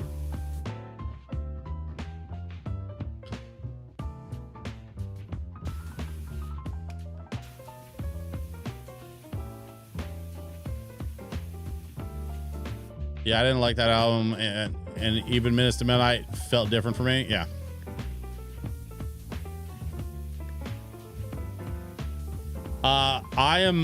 I'm okay with bands expanding their scope and trying to update their sound. Like, I'm okay. Like, shit, the Beatles did it. You can't tell me the Abbey Road Beatles sound the same as Meet the Beatles or the White Album or Revolver. Like, they all sound different because the Beatles were constantly reinventing their sound and constantly reinventing themselves. In the short time, by the way, I don't know if people realize this, the Beatles were a band for like less than 2 decades. Like, they had a real short run. They had a ton of output in a very short run, which is part of the reason why the Beatles were who they were. So, like, I'm fine with Mike trying to update Linkin Park's sound. But I think they listened to Rick Rubin a little too much on Minutes to Midnight, and the project suffered as a result. I think the other problem is it's easy to create angry music when you're poor. It is much harder to create angry music when you're a millionaire who, you know, lives a very different life than when you started out. I think that's why a lot of people, when they listen to rock bands and they say they like their earlier stuff, because the earlier stuff comes from a much more identifiable emotional place for a lot of people. This is not 100% the case 100% of the time, but I think that's just one of those things that, like, you know, bands get famous, they get comfortable, buy a couple of cars and a nice big house, and, you know, they buy some video games and shit, and then all of a sudden they're a lot less pissed off at the world, and the music suffers as a result. It's a common thing. Happens to a lot of bands that get big. Nobody's fault. It's just a reality of life.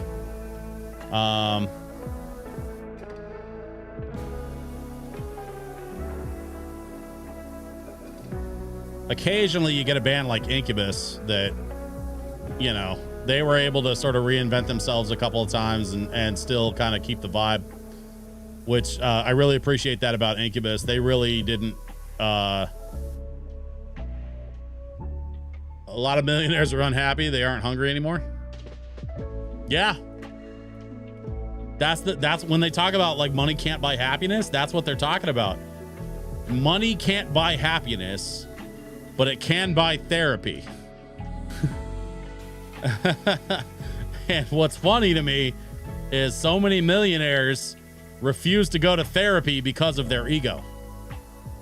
I am very much not a millionaire. Very much not a millionaire, but I can say with confidence that starting therapy last year was one of the best things I've ever done, because it's helped me work through some pretty serious stuff. You know, losing my dad, losing my godbrother, losing some other family members, and then last year I lost my dog. And it all just kind of compounded to the point where it was starting to really affect my life and my work.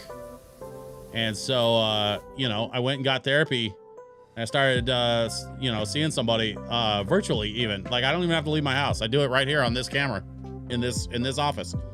I just kind of sit here and talk to my therapist about stuff. And, it's great. It's honestly the best. And it's covered by my insurance, which is even better, because my deductible is like $30.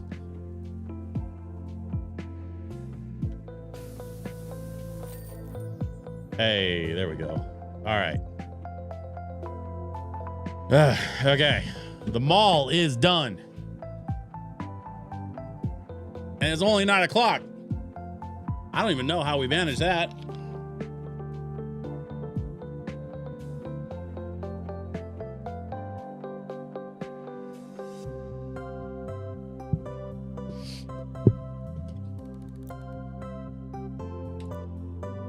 Futuristic bike. Hell yeah, let's go. Shuyakun is here. What's up, Shuyakun? Good to see you. Shows a time lapse. Oh yeah. So Drum Blanket, I don't know if you've ever played Powerwash Sim, but the first one and the second one both, what they do is they show a full time lapse at the end of each level. And so when we get done with this one, like, we can watch it, because it's kind of fascinating to watch. I skip them sometimes just because I've seen them, but we can watch this next one. This one shouldn't take long at all. How are you? I'm doing all right, man. We got Drum Blanket hanging out over on YouTube, and we got you and Snowhole hanging out on Twitch, and I'm power washing the night away, enjoying some lo-fi vibes from my friends at Kiraga Records. And you know, we're just doing the work out here, making a couple of bucks on my power washing side gig, you know.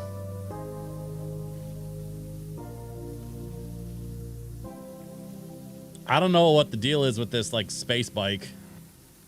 This thing's weird looking.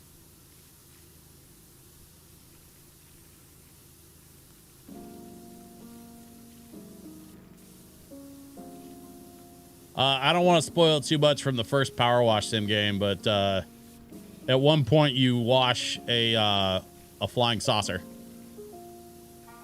and the aliens are grateful for your help, because when you power wash their flying saucer, it clears up their solar power systems or whatever, and then they have enough power to leave.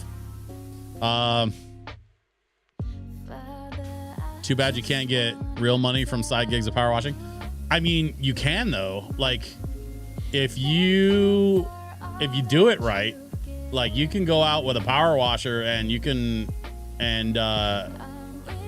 find clients that need, like, power washing services for, like, their parking lots like small businesses that have parking lots. No, the only simulator I actually play is DayZ.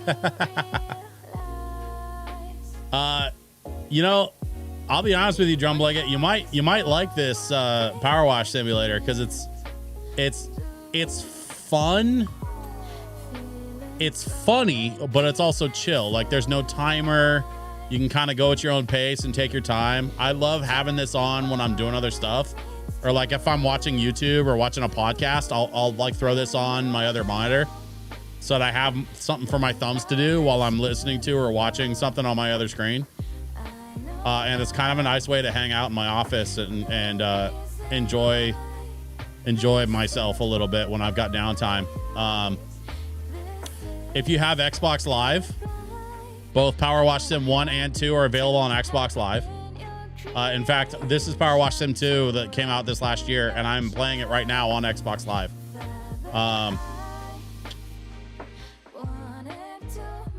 Too bad you can't get real money. Oh, just the game? Yeah. Oh, sure you could. I'm with you. I got you. There's a guy, if you ever get a chance to check out SB Power Washing on TikTok, he makes some pretty cool TikTok videos actually, where he does like time-lapse videos of his power washing clients. He'll go around and he gets enough views on TikTok that he'll just like do power washing for free. So he'll go to like people's houses and offer to power wash their driveways and stuff for free. And then as long as they agree to let him shoot a video, and they usually don't care. And so he'll set up like a GoPro or something and then just do a time lapse of himself power washing people's driveways. And it's kind of a genius way to make content. Yeah, the guy's name is Spencer from SB Power Washing. And then he also has SB Mowing. So he does lawn mowing services and like landscaping services. And then he also does power washing. And he does basically the same for both. Like depending on what the gig is, he'll offer to do it for free in exchange for being allowed to shoot video. And then he'll just like set up a camera and then do the job and then time lapse the camera after the job is done. And that's how he makes his TikTok videos and stuff. It's kind of genius. I mean, it's a lot of work. It's a lot more work than I'm willing to put into my videos. But you know, that's why he's successful and I'm not, because he puts on the grind, and I just sit here and talk about nerdy stuff. I saw one where a guy mows and clears lawns for free as long as the owners of the house are good with the live video. Yeah. That's what SB Mowing and SB Power Washing. That's what that guy does. Is like as long as he can shoot a video, they'll he'll do it for free, which kind of makes it hard for people to say no, honestly, because like who's going to turn down a free power washing or free lawn mowing, you know? Save yourself a couple $100. It's cool when you stumble into something that works for you. Wish I could stumble into something like that. I mean, not for nothing, this guy does not have a monopoly on making power washing videos. Like, you could absolutely do that.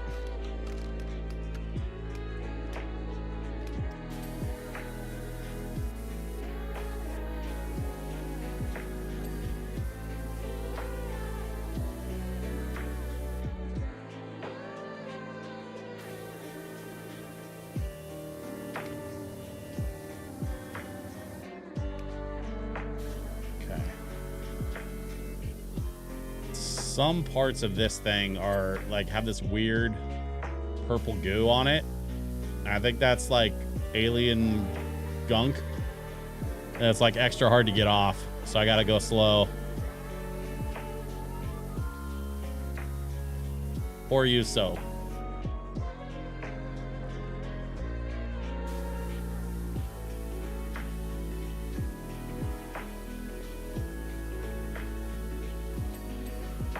There we go.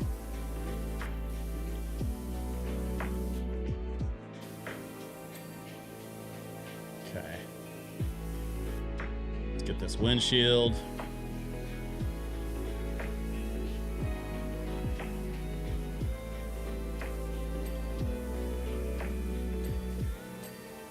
All that. Ding, ding, ding, ding.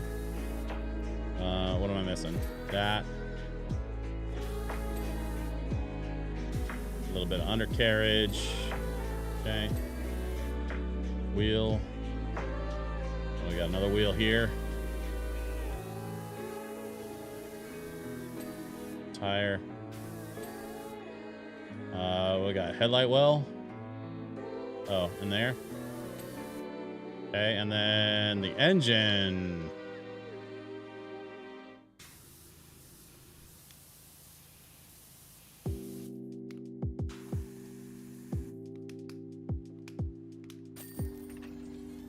Hey, that's not a bike at all.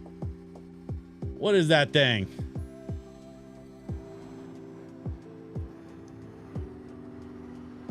Guys, that's not a bike. That thing just flew away. It's still going. Here's that time lapse.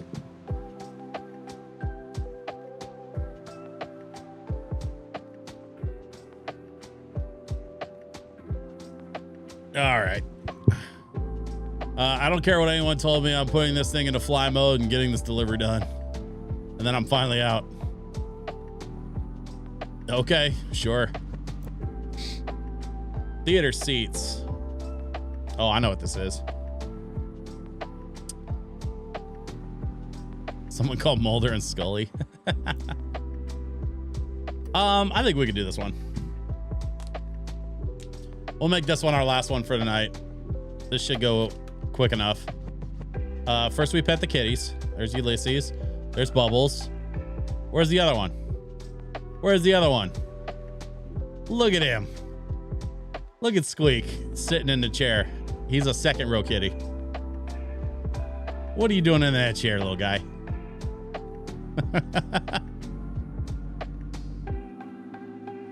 All right, let's clean some shit.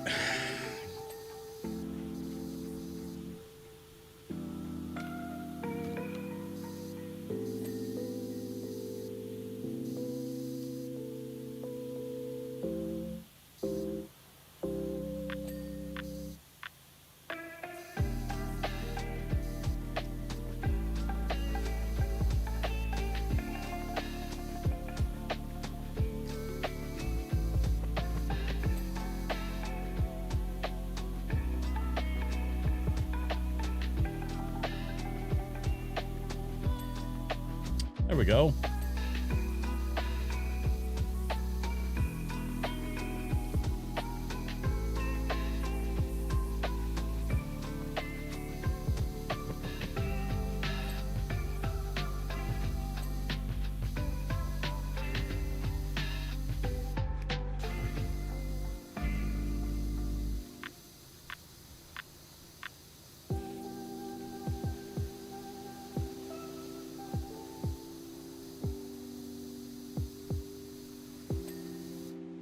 Okay.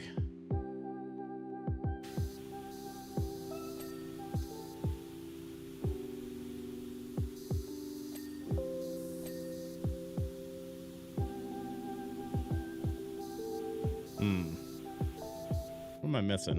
Oh. That would do it. And we got the backside. Man, this is weird. Some of y'all that have been hanging around the stream long enough will probably remember when we did the theater. We cleaned all the posters and cleaned off all the seats and we cleaned off the projection room. But now we're doing this, all the like sets and stuff on stage, which is weird that like, I thought this was a movie theater. So it's weird that they have a whole stage and like a whole performance space with like sliding sets and stuff. It's a weird little old timey theater.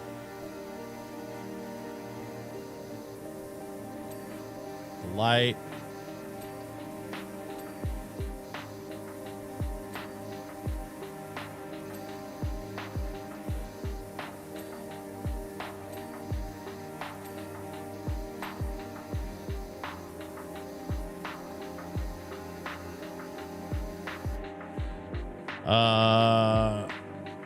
Misbehaving is always, maybe it's both.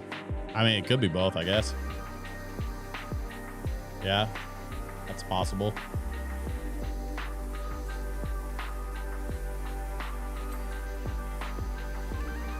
Okay, there's the light rail. And then we have, it's like wooden accent for the set pieces to slide in and out of.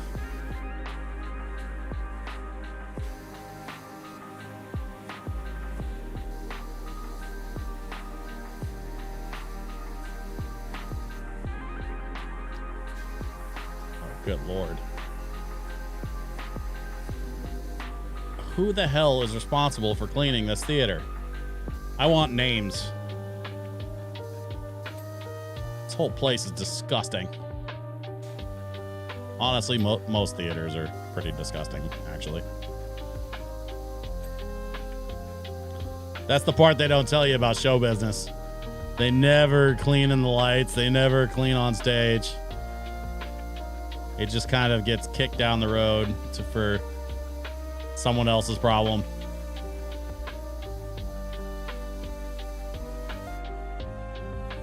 Bunch of dusty old theaters and shit. There we go.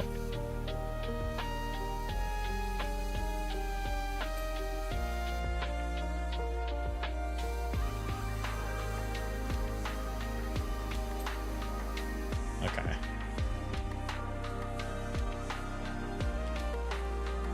Did I get this side already?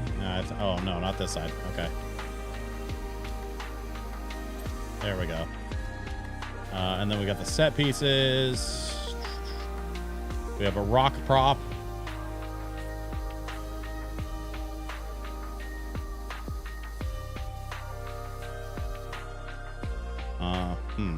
Can I get up there? Yeah, there we go.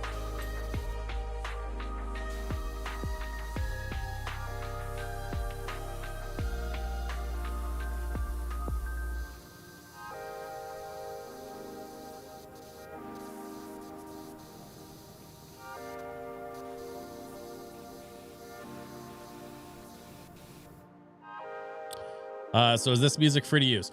No, it's not. I have a relationship with the label. You can use it, but it'll get claimed. I don't care that they claim it because I have a different kind of relationship with them. But that's why I play this specific stuff. There's another video game label that is available to use for like their video game lo-fi stuff. I think it's not like free to use, but it's like Creative Commons. So as long as you credit them, then you're allowed to use it.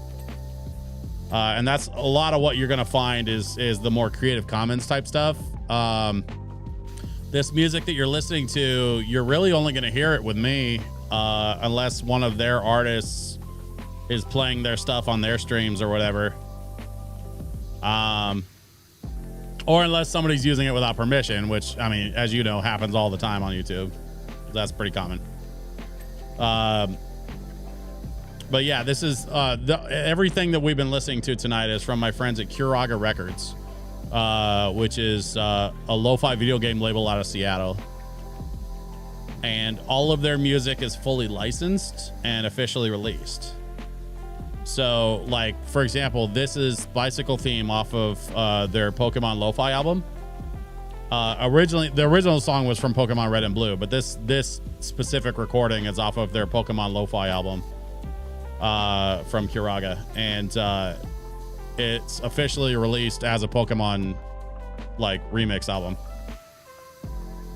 So it's, like, with full license from Nintendo and stuff.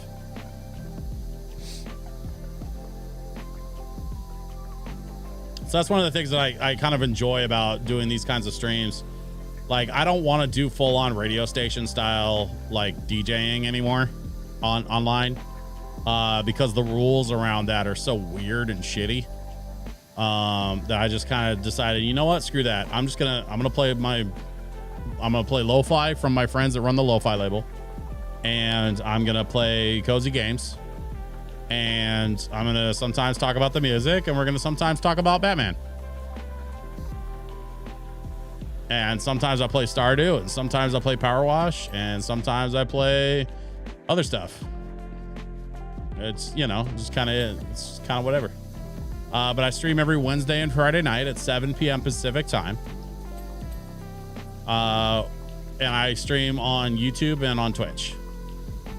So YouTube or Twitch, DJ Switch PDX is the handle. And every Wednesday and Friday night at 7 p.m. The only exceptions being if I have a show. Like, for example, not this week, but next week. So this Friday I'll be streaming. But the following Friday on the 16th, I have a panel at the local fan expo. And so I won't be streaming that night because I'll be, you know, doing my panel at the fan expo.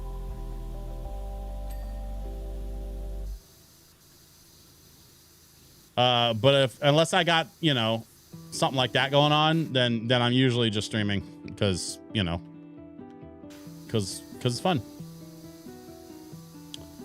I like doing this because it's a good excuse for me to just play video games and hang out with folks. And, you know, if people subscribe on Twitch or sub on YouTube or whatever, like, great. That's awesome. I love that. But that's not the purpose. Like, I'm not making a living doing this. So it takes a lot of the pressure off. I don't have to, like, worry about, you know, if people want to donate, like, there's PayPal, Venmo, Cash App on the thing, like, on the screen. And if people want to, you know, like, if they don't want to, that's cool too. I play shows. I'm a working DJ, and that's part of the reason why, like, I like doing it like this when I come and stream, because I don't want to set up turntables or controllers or anything for DJing and actually, like, perform, because I do enough of that in my real life that, like, when I stream, I just want to kind of chill and be nerdy. And, you know, I've been lucky enough that a few folks have chosen to hang out with me and put up with my nonsense.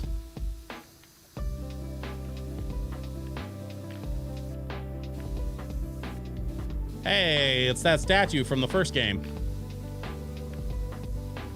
I think these sets are from a play depicting the first game. Because, like, that's the statue. Or maybe there's, like, some lore in the first game that... Yeah. I don't know. That's kind of weird. I don't know what the hell this is supposed to be. Is that a... Look at blimp? I think there was a blimp level earlier in the game. Is that what that's from?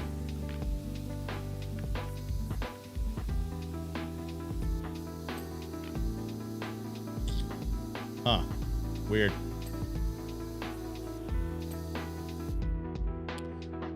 I think you're right. Yeah. That's kind of the funny thing about these. Can't tell if it's a blimp or a submarine. I think it's a blimp.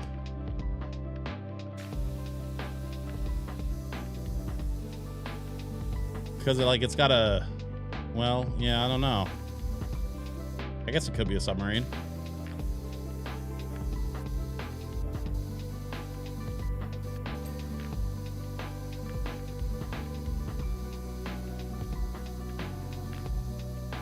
It's a blimp.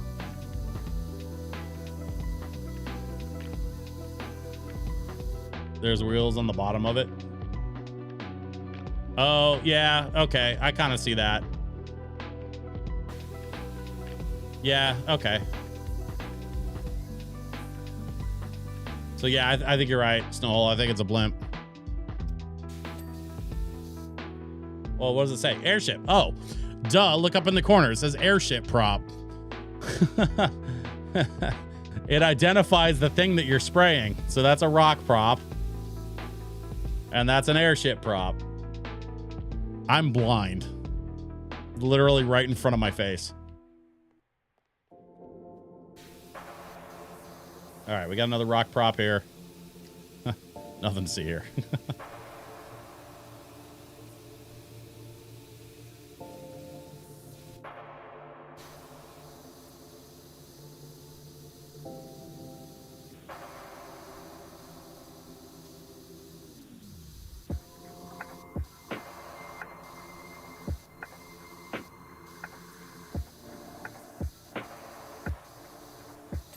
Okay, there's that one. There's this one.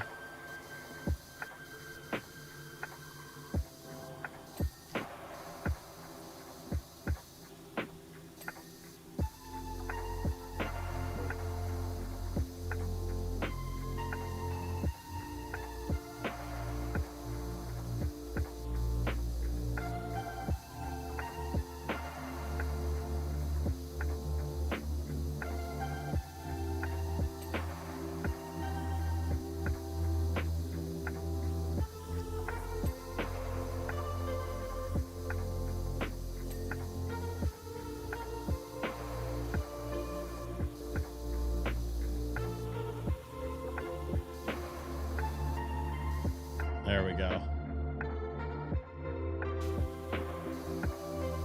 Now we just get the other side. Okay. With the top.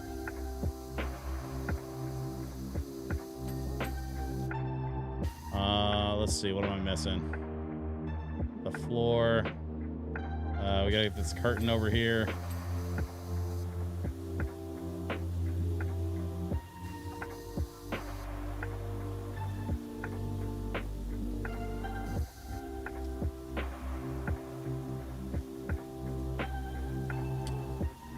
Yeah, if you guys look up, if you guys want to check out more from Kiraga Music, actually check out Lo-Fi VGM, the artist, Lo-Fi VGM, on Spotify and whatever service you use to stream music. Kiraga owns Lo-Fi VGM as an artist brand. And so anything that they release it under the Lo-Fi VGM artist name. And so it makes it really convenient to like find any of their lo-fi video game music remixes, like the ones that I've been playing on the stream here. This is In a Snowbound Land from Donkey Kong Country 2. This is actually the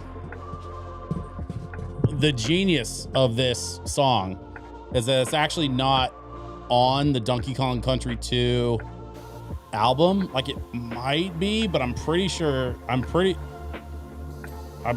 they released it originally, it was on another album that Kiraga did called Winter's Quest, and it's all snow level VGM. So, like, you know, a bunch of different games have snow levels, and they did remixes of all these different snow level themes, and that's kind of like their version of like a winter holiday album. Instead of doing like a full-on like Christmas album, they did an album full of snow level video game themes, which is kind of genius, actually.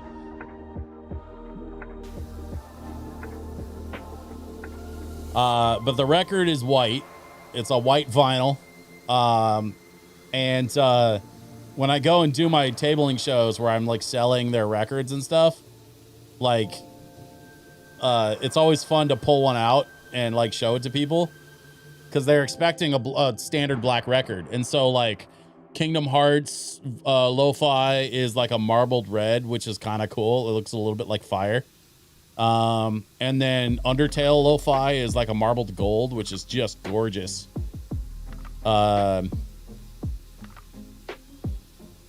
Yeah, it's really fun to see what kind of like decisions went into some of the physical releases, because all of this stuff is available on physical release. That's not true. Not all of it is available. Some of the stuff I've been playing tonight, like the Persona stuff, is not available yet. It's going to be released later this year. But it's been released digitally as an EP. And what they're going to do is compile all 5 of the Persona EPs that they released into a single 2-disc record set. So like one big Persona album that contains all 5 of the Persona EPs that they released for Persona games 1 through 5 respectively.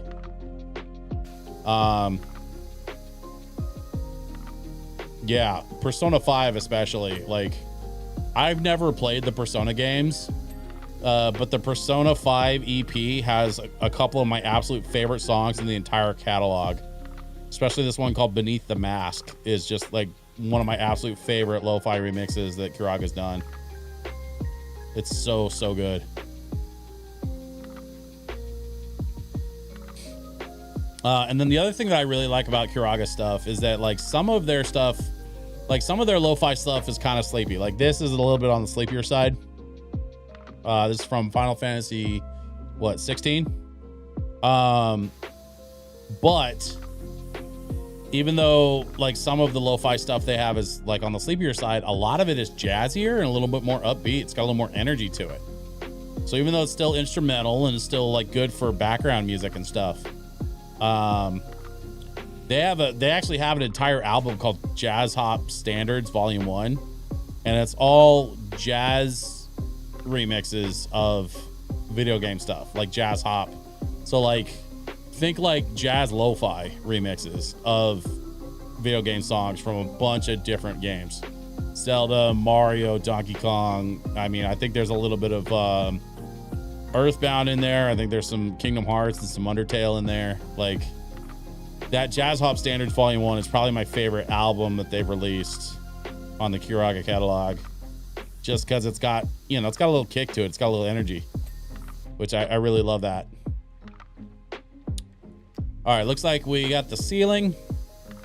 And then we're already past the halfway point. So, like, this probably won't take too much longer. Oh, we got to change the scene. Look at this. Okay, so we're going to change the scene. And now we have a new scene. Scene 2, the recreation grounds in Muckingham, where a secret tunnel lays beneath the bandstand. We open with an ear-piercing solo from soprano Debbie Delvers, who plays the pilot of the mayor's airship, which had to divert to the bandstand. Oh, wow. Okay, so there is like a whole, there's like a whole lore going on.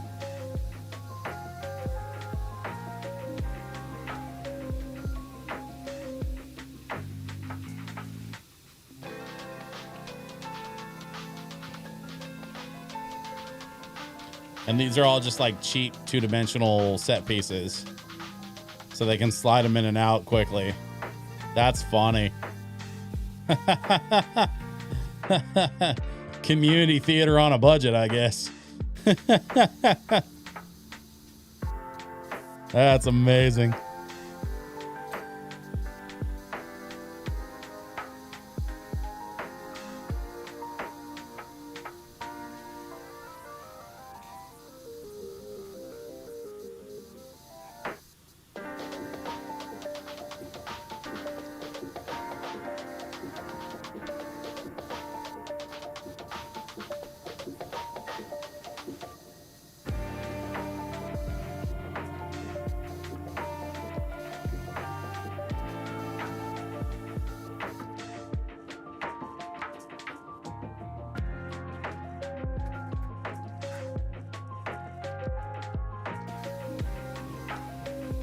Let's get the top of this and we should be able to move on.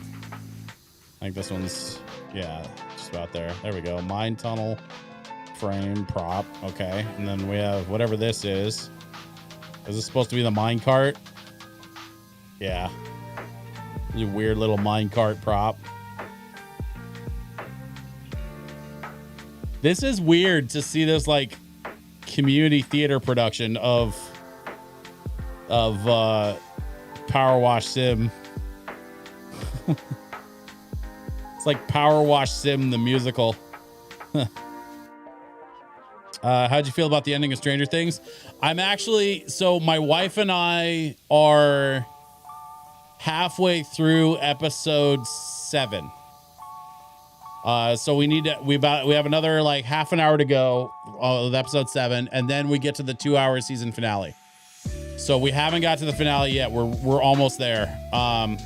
We were kind of waiting for everything to get released before we started season 5, because we wanted to binge all of it kind of at our own pace. So I haven't seen the ending of Stranger Things yet, but we're getting there. We're almost there.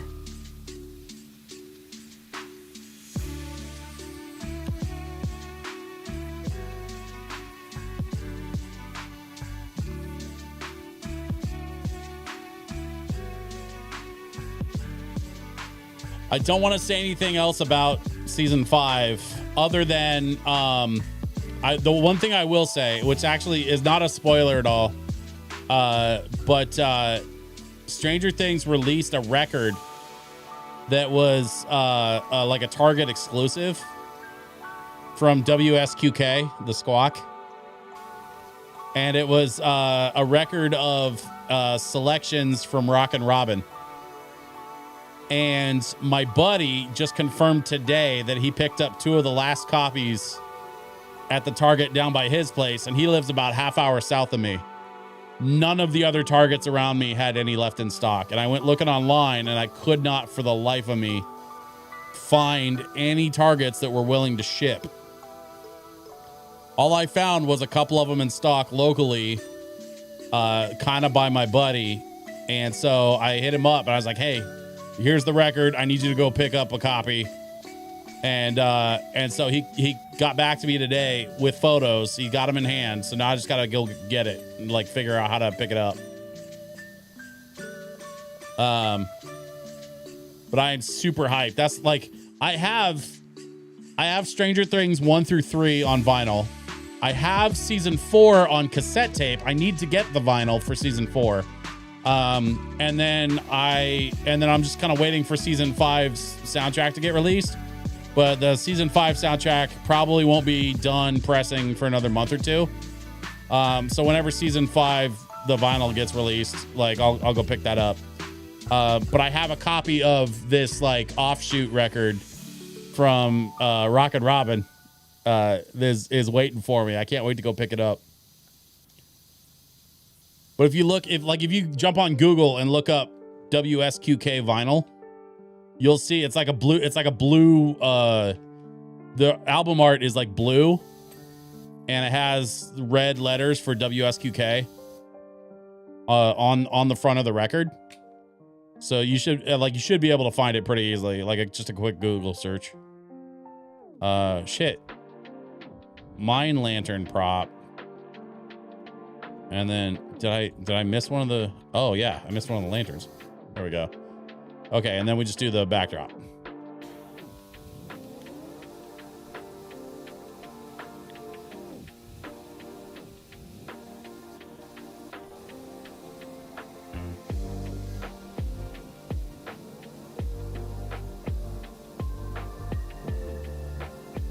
I live in Indiana and my birthday is November 6th. Oh shit. That's awesome.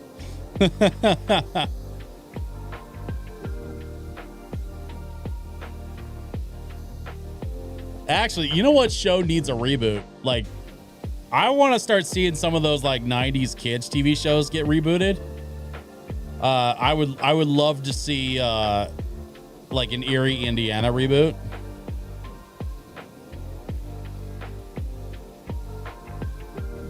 That shit would be crazy. A lot of people forget about that show because it kind of went under a lot of people's radar, but man, that show was so much better than it had any right to be.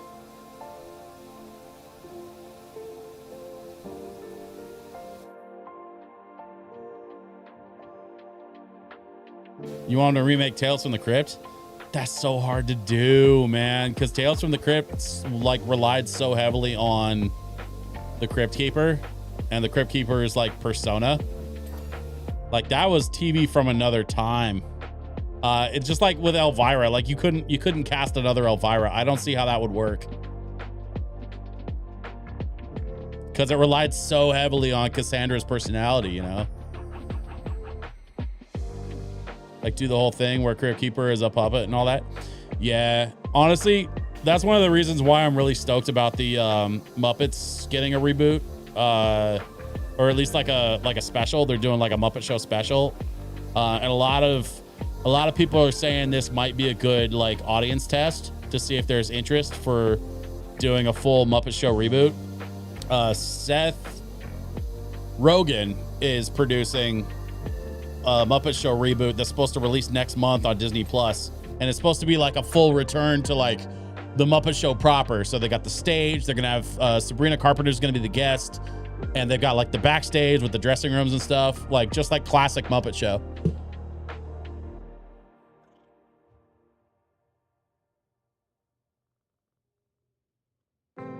whoever took over the Crypt Keeper would have to be able to give it a life of its own. I don't think they should try to be what it was in the 90s. Yeah. I mean, and that's what the Muppets are kind of running into with Kermit right now. There's a lot of people that are really like, people on the internet love to bitch, right? And so people are bitching a lot about the guy who's currently the voice of Kermit. But like, a lot of their complaints are just nonsense. Because what they want is the Kermit from their childhood. And like Jim Henson passed away. So like, I don't know how they're going to do that. Like, you can't just cast anybody as a Muppet operator. Cause like you have to be able to do the puppeting thing. And it's just a different skill set. You can't just cast an actor that sounds good. Like they have to have the ability to also emote through the Muppet and stuff. What they want is Jim Henson. Yeah, exactly. That's what I'm saying. So like what I've been seeing on my TikTok feed is a whole bunch of people going, listen, they're all like, hey, listen, this Muppet show thing that's happening next month, don't fuck this up for us. We need this. And y'all need to just shut up about the voice of Kermit. Do not ruin this. That's been like half of my TikTok feed since January 1st. Is people just being like, do not fuck this up.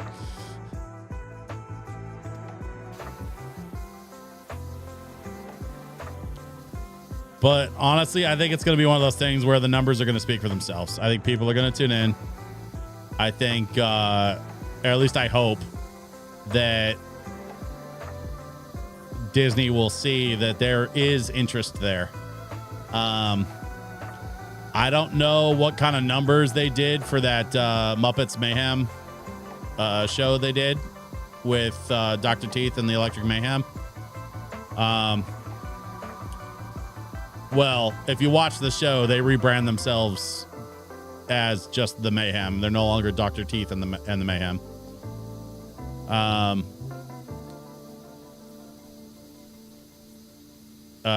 Sorry, excuse me. They rebrand themselves as the Electric Mayhem, just a band name. Dr. Teeth is no longer considers himself the front man because the band is a collaborative effort. That was like a big part of the show.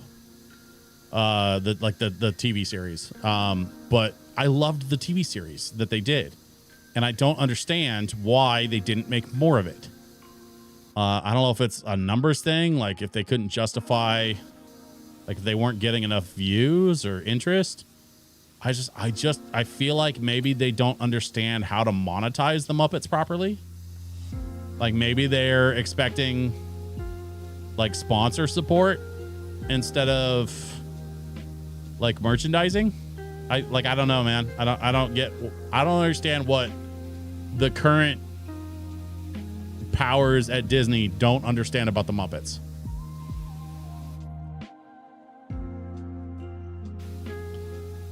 I mean, they weren't really demanding anything. It was like the way the story plays out, like it was more him just trying to like make a gesture to reconcile with his bandmates because they were struggling to record a new album. And part of it was them coming to terms with like modernizing the band. And so the rebrand was part of modernizing the band because they've been together for 50 years. Yeah, there's a whole show about it. It's called The Muppets Mayhem on Disney Plus. And they had guest stars and they put out a vinyl soundtrack, and it's the soundtrack is amazing. There's a cover of Rock and Roll All Night from Kiss. There's a cover of True Colors from Cyndi Lauper. And the record itself is like a marbled purple. It's gorgeous. It's in my record crate right now. It's not on my shelf like it normally is because it's in one of my record crates, so I can't grab it right now. Because that's being stored elsewhere in my house. But yeah, The Muppets Mayhem. Check it out if you haven't had a chance. If you have Disney Plus, do yourself a favor. Watch The Muppets Mayhem. It's so good.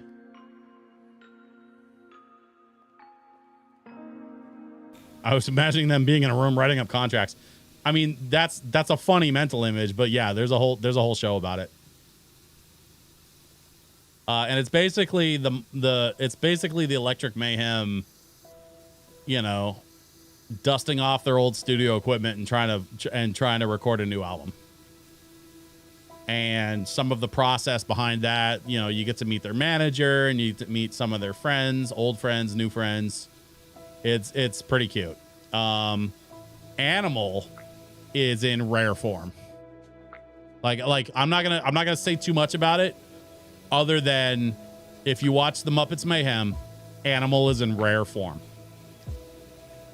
My wife and I laughed so fucking loud at Animal, like some of Animal's jokes. Like we were laughing the whole time. We really love that show. But Animal especially just had us like belly laughing for some of his stuff. There's a goat. I don't want to say anything else. No, I'm not gonna run anything else. Just watch The Muppets Mayhem.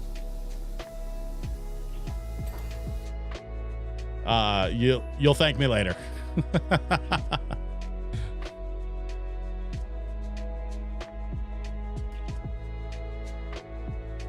Nora. Yeah, that's my wife jumping on YouTube because she heard me talking about it.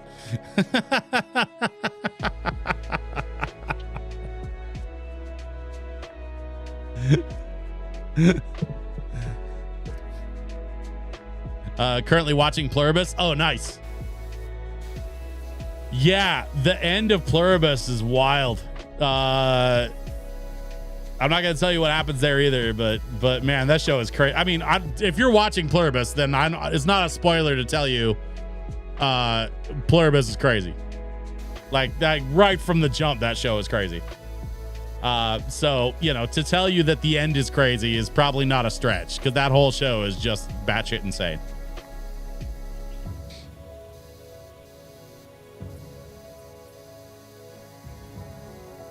But I will say in my opinion, they stuck the landing, and I'm really looking forward to season 2.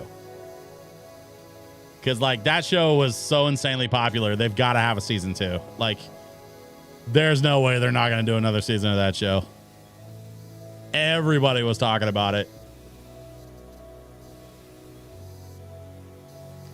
I mean, hell, I heard about it from Phil DeFranco. Like, even on his news show, he was talking about watching Pluribus.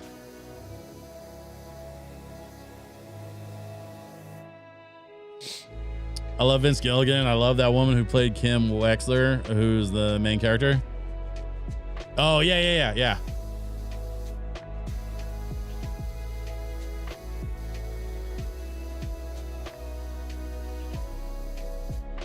I also like that it's not a crime show. Yeah. There's a lot of crime shows anymore. It seems like just a really simple format, like an easy format for drama. I mean, hell, earlier tonight we were watching the new episode of what is that show called? High Potential.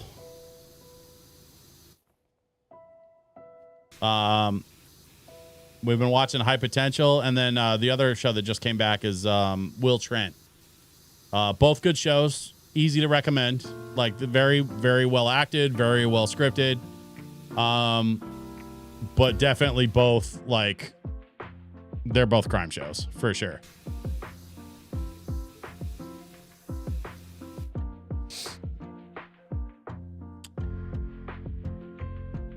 Okay, just watch the trailer for the Muppet reboot. I'd tune in.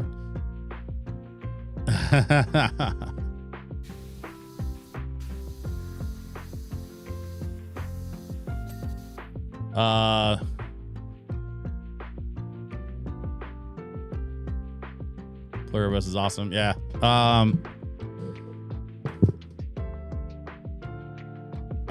With him writing Breaking Bad and Better Call Saul, this is a great change.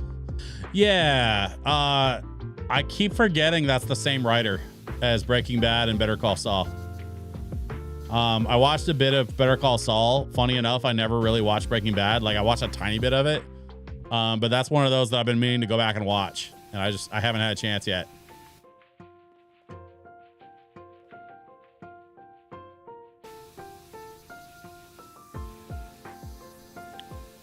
But at some point I want to watch Breaking Bad for sure. Cause I've only heard good things. I like Bryan Cranston a lot. I think he's an amazing actor.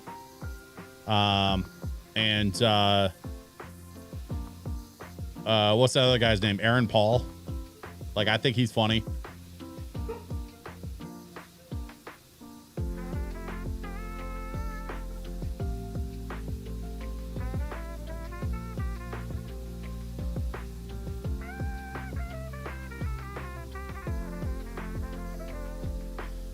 Why is there an alien egg? That's weird.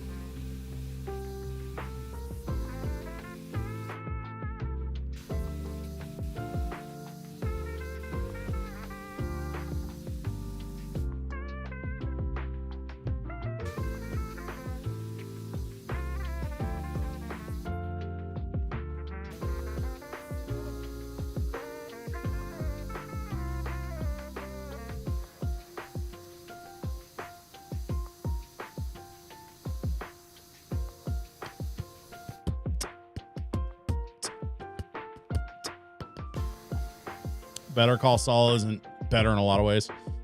Both are great shows. Nice. Yeah, I didn't watch all of Better Call Saul, but I watched I think the first 2 seasons or something. The brother is hilarious to me. The older brother that has the weird electronics allergy or whatever. That's really funny to me.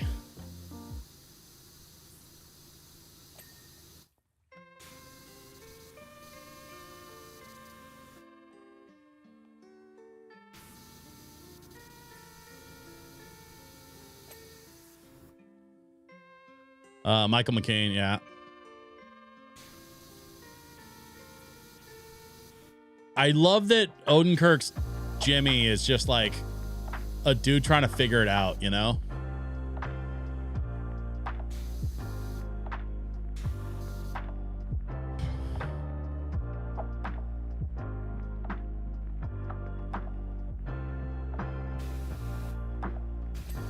There we go. Okay, got that, got all that. Okay, working my way backwards.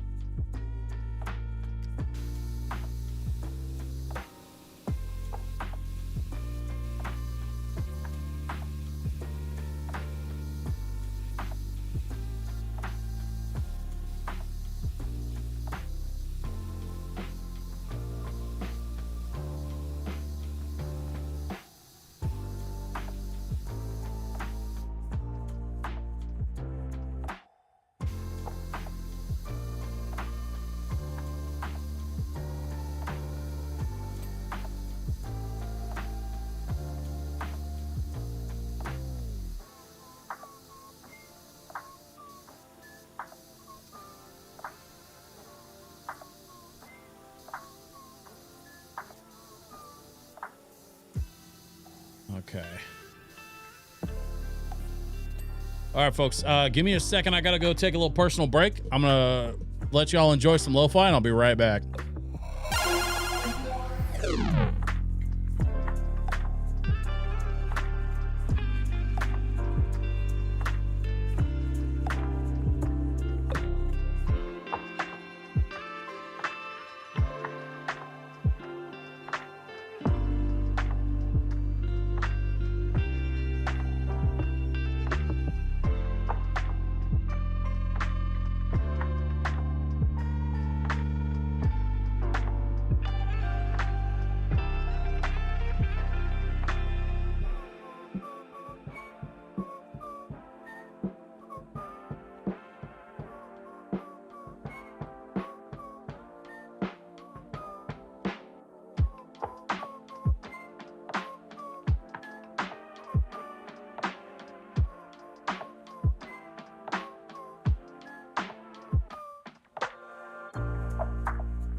All right, y'all, let's get back to it. Whoa.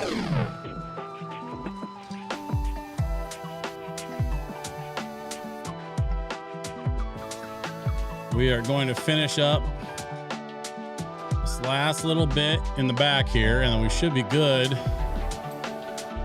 for the evening.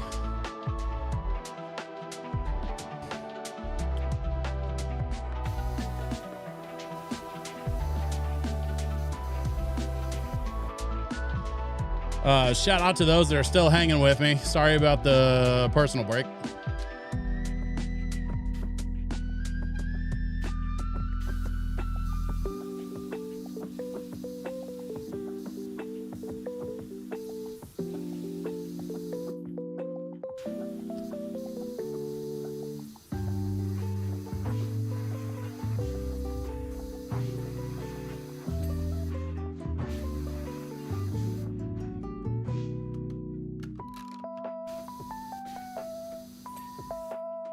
There we go.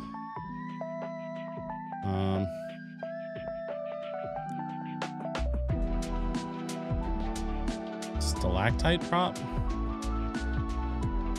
What am I missing?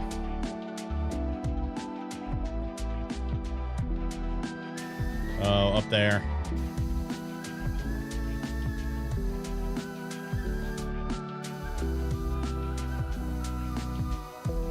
There we go. Okay.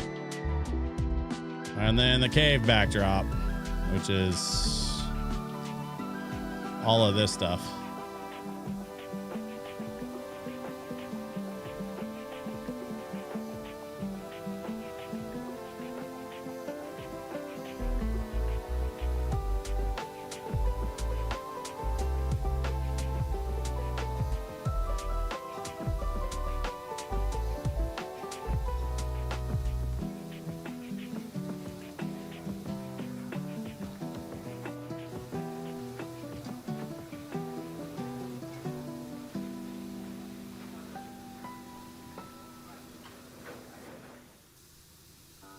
There we go.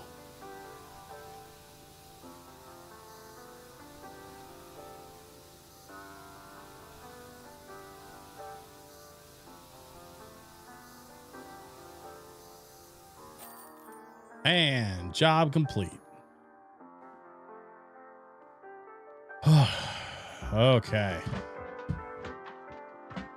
Well, that's going to do it for me, everybody. Thanks so much for hanging out tonight. I'll be back, like I said, this Friday. We'll be back at a normal time, 7 p.m. Pacific. Next Friday, the 16th, I will not be streaming because I have that Star Trek panel at Fan Expo Portland. So, we're gonna be back this Friday. I will be back next Wednesday, and then Friday the 16th, I'll be taking off from the stream because I've got to go do that live panel at Fan Expo. That should do it for me, y'all. Don't forget, if you haven't already, make sure you follow me on the social stuff. Make sure that you're subscribed on YouTube. Make sure you're following me on Twitch and, Facebook, Instagram, TikTok, all the things. And with that, I will see you all Friday at 7 p.m. Pacific time, right back here at twitch.tv and youtube.com/DJSwitchPDX. Have a great night, y'all. Bye-bye.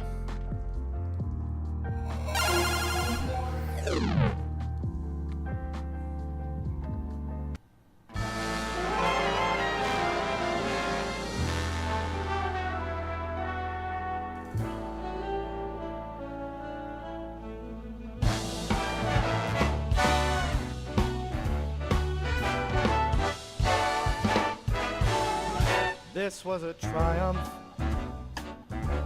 I'm making a note here, huge success. It's hard to overstate my satisfaction.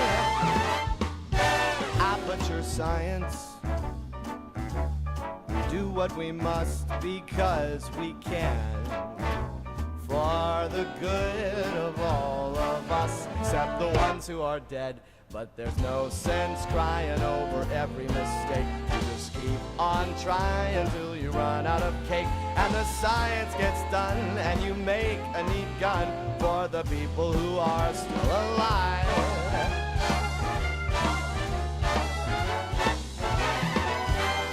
I'm not even angry. I'm being so sincere right now. Even though you broke my heart and killed me, tore me to pieces, and threw every piece into a fire. As they burned, it hurt because I was so happy for you. Now these points of data make a beautiful line. And we're out of beta, we're releasing on time. So I'm glad I got burned. Think of all the things we've learned for the people who are still alive.